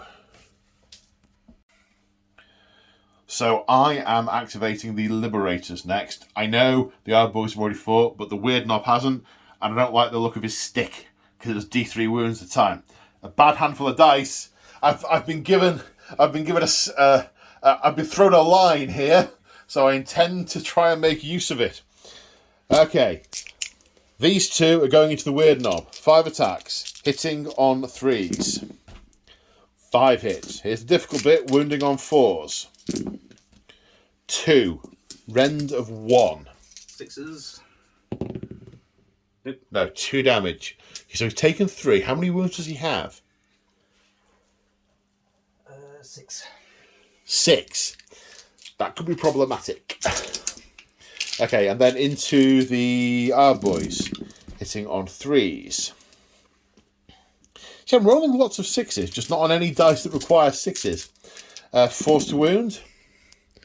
4 saves at rend 1, please. 6s. They've only got a 5 save, have they? Yep. All right. So 3 damage. That One will kill him. was on a wound. These are on the Ardboys. Ah, sorry. I thought they were going to the Weird Knob. No, I've done the Weird Knob. Right. I've hit your knob. So they've got a 4-up save. Right, okay, so they all pass. Yeah. Yeah. Okay. So we just clanged off each other there. See, I can pay attention when I want. Must not forget lay low the tyrants, because it might kill the Weird Knob. Well, do you want to do that now? Because I think all the combat's... Oh no, he's going to get to fight. There's a lot more fighting still to do. Where are we going next? Brutes into Dwarf. Okay, the Brutes attacking the Warden King. So the boss has a different profile. Yeah, 3 attacks hitting on 3s. 3 hits. Wounding on 3s. 2 wounds. Rend -1. Render 1. 3 plus becomes 4 plus. 1 pass, 1 fail. 2 damage. Okay. 2 damage taken. 6 to get through in total. And then 8 attacks from the Brute Choppers, hitting on 3s. Okay. 5 hits. Wounding on 3s. 3 get through. -1. -1. Saves a 4 plus again. 1 gets through. 1 damage. So he's only taking 3 damage. He's alive. For the moment. Until Kragnos turns round. How many wounds has he got? 6. Should have been getting +1 to hit because he's got more than 4 wounds. Right, hang on. Okay, we've just been and checked. The somewhat ironically, in this instance, titled Duff Up the Big Things, targets that have got more than 3 wounds. More than 3 wounds? 4. More than 4 wounds, you're +1 to hit. We just checked the footage. That's 1 extra hit with the basic guys, not the champion. So 1 more roll to wound, please, sir. Which wounds? 7 or 4 plus. Yes. No net change. Now, this unit of Liberators are going to activate. 2 guys attacking the Gluttons, 1 guy attacking Kragnos. Against the Gluttons, 3 hits. 1 wound. -1. Ooh, 6. Which kills the guy who'd already taken 3 damage. Then 2 attacks on Kragnos. 2 hits, wounding on 4s. No. You couldn't reach his foot. There's a massive rock in the way. So now the Butcher is activating. 3 attacks. Hitting on 3s, was it? 3s. So 1 hits. Winning on 2s. Wounded. Rend? -2. -2. I didn't do anything with these guys, so save 5. Yes! Clang off my Sigmarite shield. Alright. Let's see if the Warden King can kill another Orc. Right, yes, 5 attacks. He's begging me for the command point, but I'm not having it. It's needed. So, hitting on 3s. 4 hits. Wounded on 3s. 3 wounds. Rend of Tusa. 6s. Knock that goblin off. Okay, D3 a time. 3d3 damage. 2, 4, 5. Kill 1. And put 2 wounds on another. Okay, now we come over here. The Weird Knob is attacking the Liberators. 3 attacks, hitting on 3s because of the killer beat. 2 hits. Wounding on? 3s. No, he does not. Snake Eyes. He does not want to do a thing. My Orruk wizards, they never hit anything. Yeah, clearly. That is an evident truth. Right, Gluttons, 9 attacks. Hitting on 3s. Hey, 7 hits. Wounded on 3s. What's that, 6? 6. Rend? -1. -1. Saves of 4 plus. 3 go through. They are 2 damage each. That is the unit. But 4 of them go up in a blaze of glory next to the Ogres and do a mortal wound. And 2 of them go up next to Kragnos and do nothing. And at the end of the combat phase, lay low the Tyrant. On a 4 plus, I will do D3 mortal wounds to the Weird Knob. 4. 3 will kill him. For 3, the Weird Knob goes down. Okay. Right. This objective has fallen to the forces of destruction as the rampage into the city continues with only a moderately maimed Dwarden standing in their way. And of course all the other forces that are way, way, way back there in all the other fun fights we're going to have. I got to deal with this though. Right, I need to think. So, my hero phase, pretty short, and we are focusing on this end of the table. So, heroic leadership on the Lord Arcanum. Passed it because I only needed a 2 plus because I don't have a general. This War Chancer is going for heroic willpower because I'm about to throw out a spell. I'm going to go for Thundershock. Casts on... Doesn't say on my notes. I think it was 6. It definitely was an 8. So you're going to try and unbind it. Need a 9.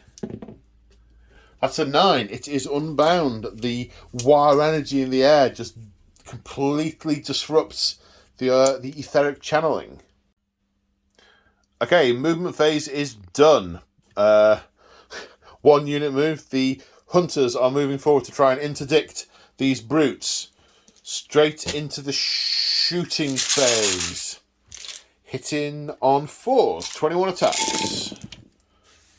That's a lot of not 4s. 8 hits, wounding on 4s. 4 wounds. They are most definitely in terrain, so +1 and -1, so it goes back to 4s. Fail 2. 2 go through. 1 was on a point of damage, so that one is slain. Right, I was going to charge them in, but I've just remembered. So these guys, these are smarts. These are hunters. And it's far better that I lure you out and shoot at you again, because I'm not in stabbing range when I shoot you again. So actually, I'm going to make you have to choose who you're going to go for. You're obviously going to go for the Liberators, but I'll be able to unleash hell when you do. So, I've got 2 command points left, and they are most definitely being used now. So, the Lord Arcanum, he can pile in 6 inches, so he's going to come round here. Oops, round the back. And he is going to all-out attack. I mean, maybe he's springing over is the thing.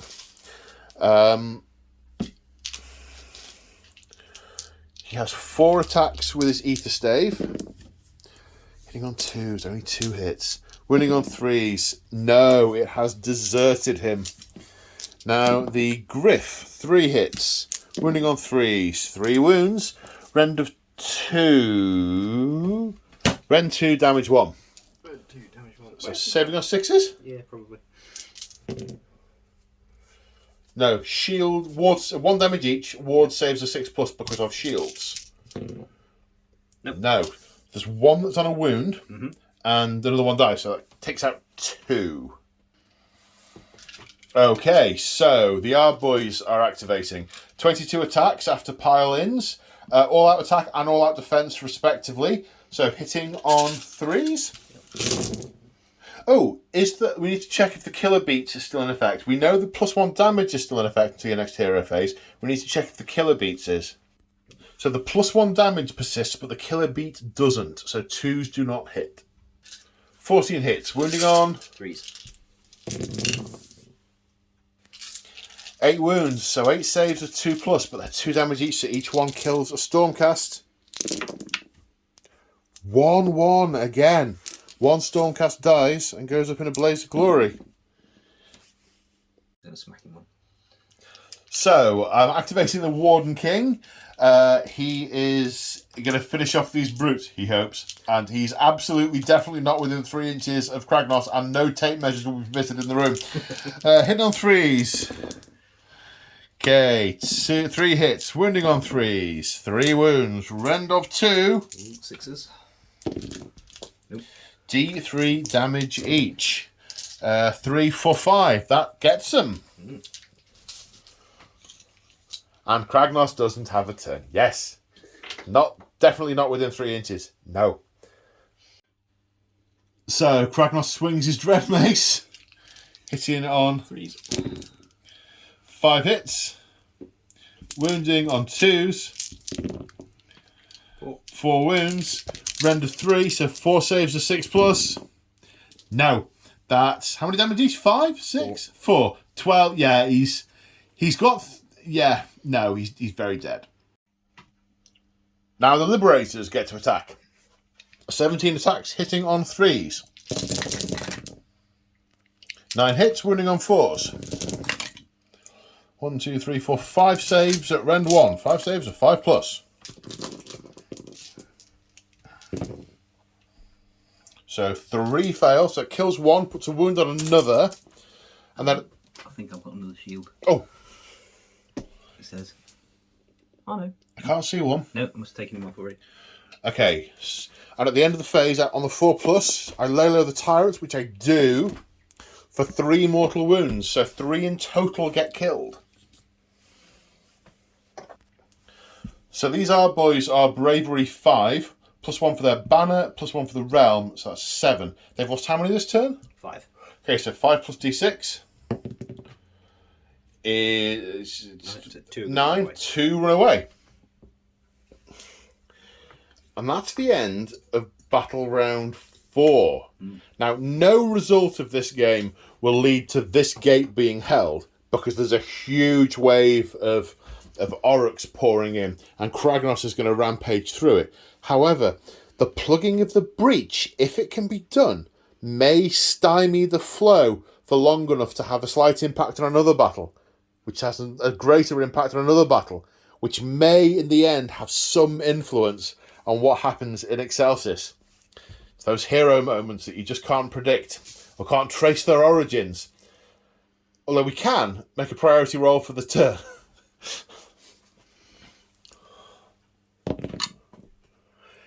Can't see, what did I get? More than me! Oh. You go first or second? I should have guessed by the exasperation on the face, really, shouldn't Yeah, quite. You going first or second? I? First? Okay. Orruk, turn 5. So at the end of the hero phase, the war points have racked up again with a high roll and some combat in the last turn, all the way back up to bash him? Smash him. So it's the +1 to run, +1 to charge, +1 to cast spells, but that doesn't matter anymore, and +1 to hit. It's the War Chance's finest hour, and the Lord Arcanum has successfully generated a command point with his heroic leadership. So, yes, movement. At the end of the movement phase, the brutes end up here. Kragnos continues his rampage down the into Excelsis, as do the remaining bits of the horde that are surrounding him. Those squig hoppers are having a whale of a time, and these brutes are looking for other things to.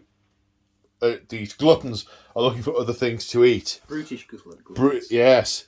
So Kragnos is firmly sat on that objective. There is no way I am shifting him from that. So, if you control that objective, it's a major victory, and the horde pours through. If I control that objective at the end of the battle round, I win a minor victory, marginally slowing down the forces of destruction as they come through. There's no shooting, there's just a charge, I guess. Yep. So the brutes, 11, they make it in. +1. Plus what, 12? So they make it here. They are on the objective but not controlling it, because my Redeemers count as 3 models each. And I am unleashing hell with the Vanguard. -1 to hit, so I'm going to hit on 5s. 21 shots, hitting on 5s. 6 hits, winning on 4s. 4 wounds, 4 saves at Rend 1. 4 saves of 5+. 2 pass, 2 fail. So one of them takes 2 damage, but not enough to bring one down. Which one are we putting the damage on? The one furthest back. Okay. But Shields of Civilization will kick in on a 3+. That's a 3+ D3 mortal wounds. For 3 mortal wounds. That will kill this guy and move the 2 wounds onto that guy or that guy? That guy. But... That guy. Yeah. Now the War Chancer charges in. 7 in total. 7 in total. There's a thingy there. Let's measure. And he's in by a little under half an inch. However, Shield of Civilization on a 3+. No. They're obviously preoccupied now, being beset on all sides. So, fight phase. Where do we start? We'll start with those brutes. Yeah. Who are going to all-out attack. Okay, I'm going to all-out defend with my remaining command point. Okay, the brutes are activating first. All-out attacking. They all have different weapon profiles, so we're doing one at a time. Which one's first? The Gore Chopper. Okay.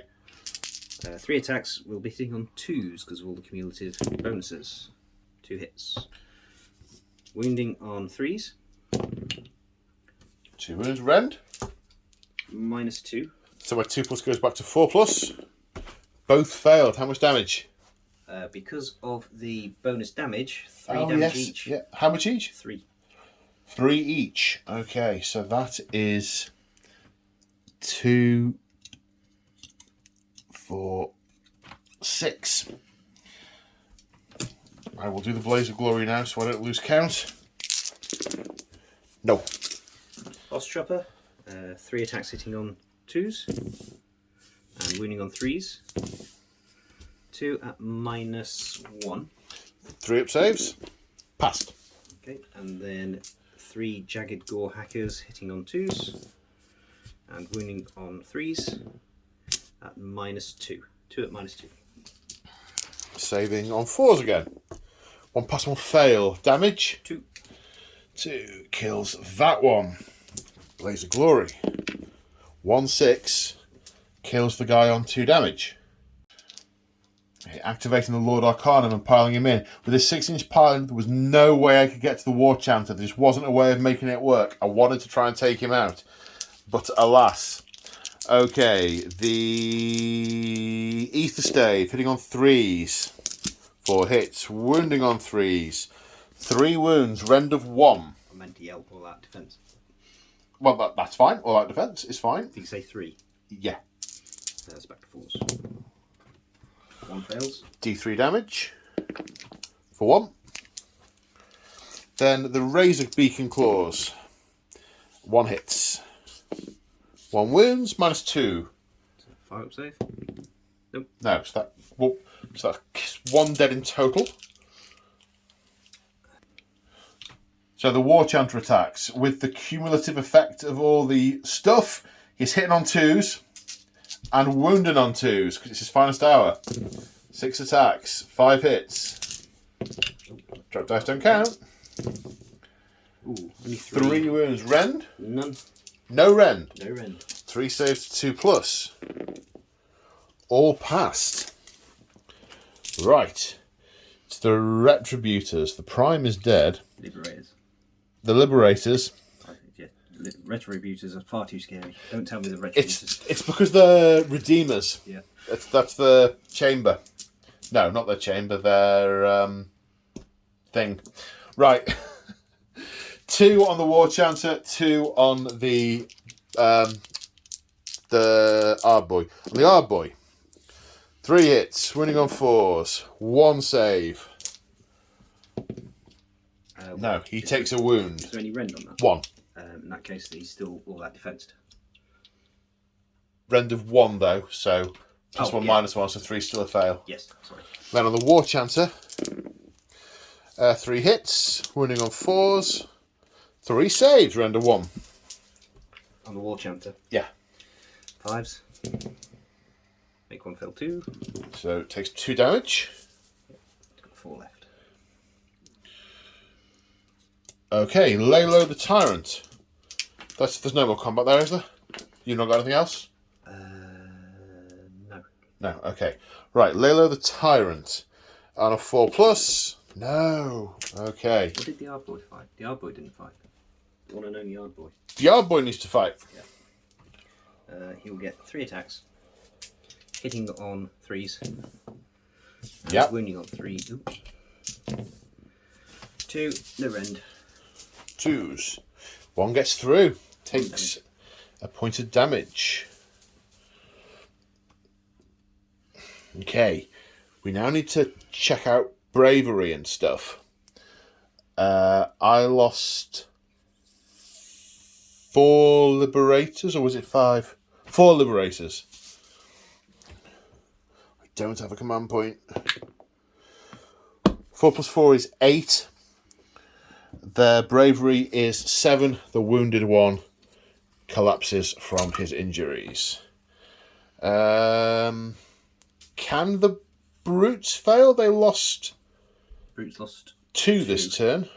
don't think they can fail. I think they're currently... Or did they lose 3 this turn? Did the shooting... They lost 2. They lost 2, yeah, okay. They are bravery 6 naturally, +1 For the realm. For the realm.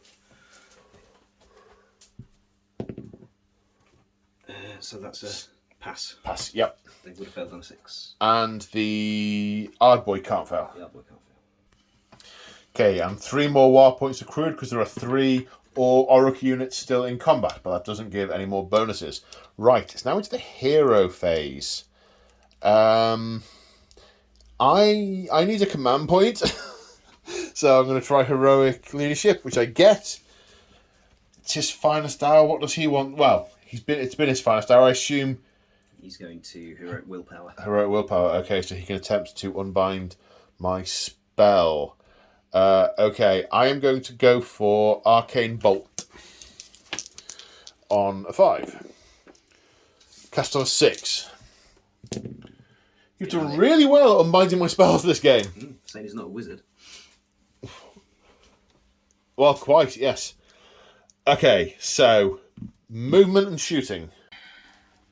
Okay, having moved, the hunters, 3 of them, they're going to shoot at the war chanter, but the 3 of them can't see, and they're going to fire into the brutes instead. So 3 at the brutes, hitting on 4s, wounded on 4s. 3 saves at Rend 1. 5s. Make one fail. 2. 2 damage. So one of the brutes, this guy? Yeah. Takes 2 damage. And then the others into the war chanter.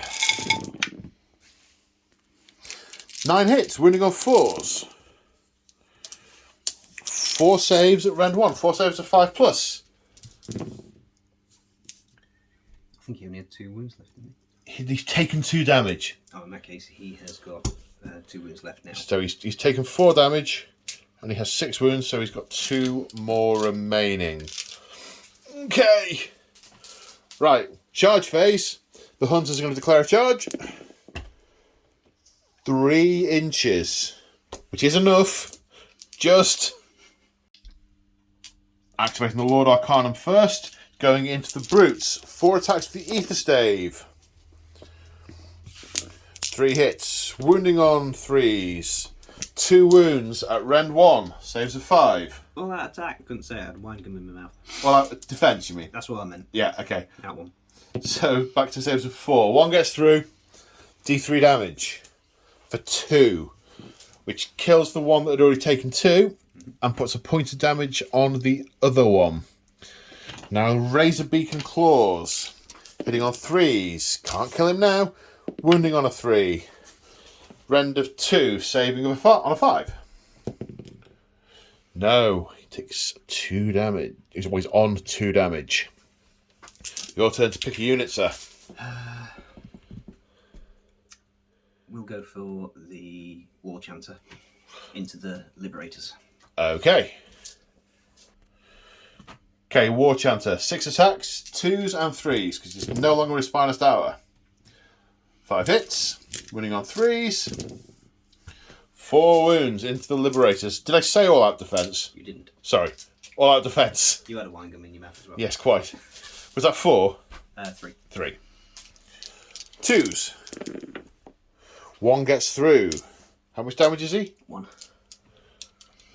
Okay, a point of damage on a guy. Right, my turn to activate someone. I'll activate the hunters. Right, activating the hunters. Only 3 of them can make it in. 2 of them are going into the brute and 1 into the war chanter. 2 into the brute, hitting on 4s. No hits. And into the war chanter, 1 hit, winning on a 3. Yes, render 1. 5 up save. He makes it. Okay, your go. The brute of the yard boy. Brute. Into. Liberators. Okay. 3 attacks hitting on 2s. 3 hits. Wounding on 3s. 2 wounds. Rend. -1. So +1, -1, back to 3s. Both pass.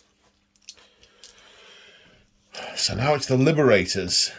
Did he take a wound earlier? And we didn't mark it up? I don't think so. Okay, that's cool. So I guess we'll go. We'll try and kill everyone. He's got 1 wound left. He's got 2, and he's got 2. So the Liberator, yeah. 1-on-1. One on one. Okay. So against the Ard boy, 1 hit, no wounds. Against the brute, 2 hits, 1 wound. Render 1. This will kill him. Kills him. It does kill him. And against the war chanter, 2 hits, 1 wound. Won't kill him. Saves. Definitely won't kill him like that. So the brute died. and we will attempt to lay low the tyrant on the brute. That's all the fighting, isn't it? I think my hard boy can fight. Of course, I keep forgetting the hard boy. Yes, he's. He will all out attack. And that was his damage dice. Into the Liberators. Yeah. Okay. 2 hits. Yep. Winning on 3s. 2 wounds. No rend. 2 plus saves. Yeah. Passed. I will attempt to lay low the... Did I roll for it? Or just say it? I think I just said it. Yeah. Attempt to lay low the tyrant on the War Chanter. On a 3... But no, it's a 4 plus for lay low the tyrant. And that is the end of the game. We need to do some maths. Okay, as soon as I turned the camera off, James said, yeah, we really don't. And yeah, you've got 3 models on the objective because he counts as 2 because he's got 6 wounds. And I have 23 because these count as 3 each. That's 10, 19. 21. 21. So, unbelievably, has this just happened? Is that a minor victory for the Stormcast Eternals? Because no one holds both objectives, so no one wins a major victory. That's the nearest the centre, so controlling that is a minor victory. I cannot believe I've pulled that off. The forces of the Stormcasts racing towards the breach, running headlong at Kragnos, throwing themselves into the hordes of destruction, have slowed them. Almost like a cobweb spun across a railway line slows a locomotive. But a marginal slowing. There's a scene in Spider-Man. Yeah, I suppose. And... okay. Heroes were made this day. Most of them were sent straight back to Azir and into the soul mills, ready to be reforged, leaving half their personalities behind. Kragnos is running on with the rest of his horde to rampage through the city.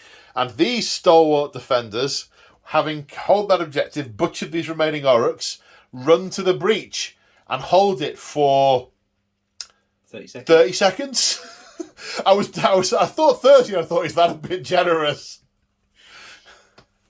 But it makes a marginal difference somewhere else down the line. An extra 30 seconds for a Fusilier to get to his post. A unit of Fusiliers running and then firing. An extra volley. Yeah. An extra volley. An extra 30 seconds for the terrified civilians to get down into the cellar and the Orruks to run overhead rather than straight into them. A minor victory. And I don't know about you, I did not see that happening. I thought I was going to get absolutely butchered here. Yeah. I think... What happened, James? Insufficient rend on our Ard boys with 2-up saves from all that defence on Liberators is what happened. Well, yeah, I mean, that is what Liberators are meant to do. They're meant to survive. So that's why I did it. It's kind of their thing. Mm-hmm. But, yeah. Whoa. I need a minute. So, yeah, I mean, there will be some people watching saying, well, you could have brought Kragnos back in the last term and potentially got a long bomb charge down here.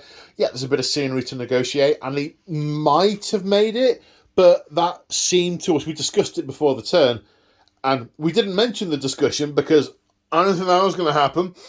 It was counterintuitive for Kragnos to be rampaging through and then doubling back to kill these insects, having just trampled all that lot. So, thoughts? Is that the first time you used a big war? It's not the first time I've used Big War. It's the first time I've used an Ogre Butcher. I really like him with his voracious maul spell. He's definitely my man of the match.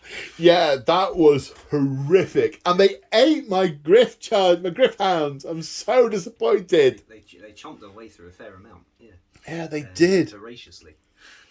Yeah, I mean, they were just sort of the flavour units to put in so it wasn't all Orruks. And they butchered their way through everything, pardon the pun. And the Squigs.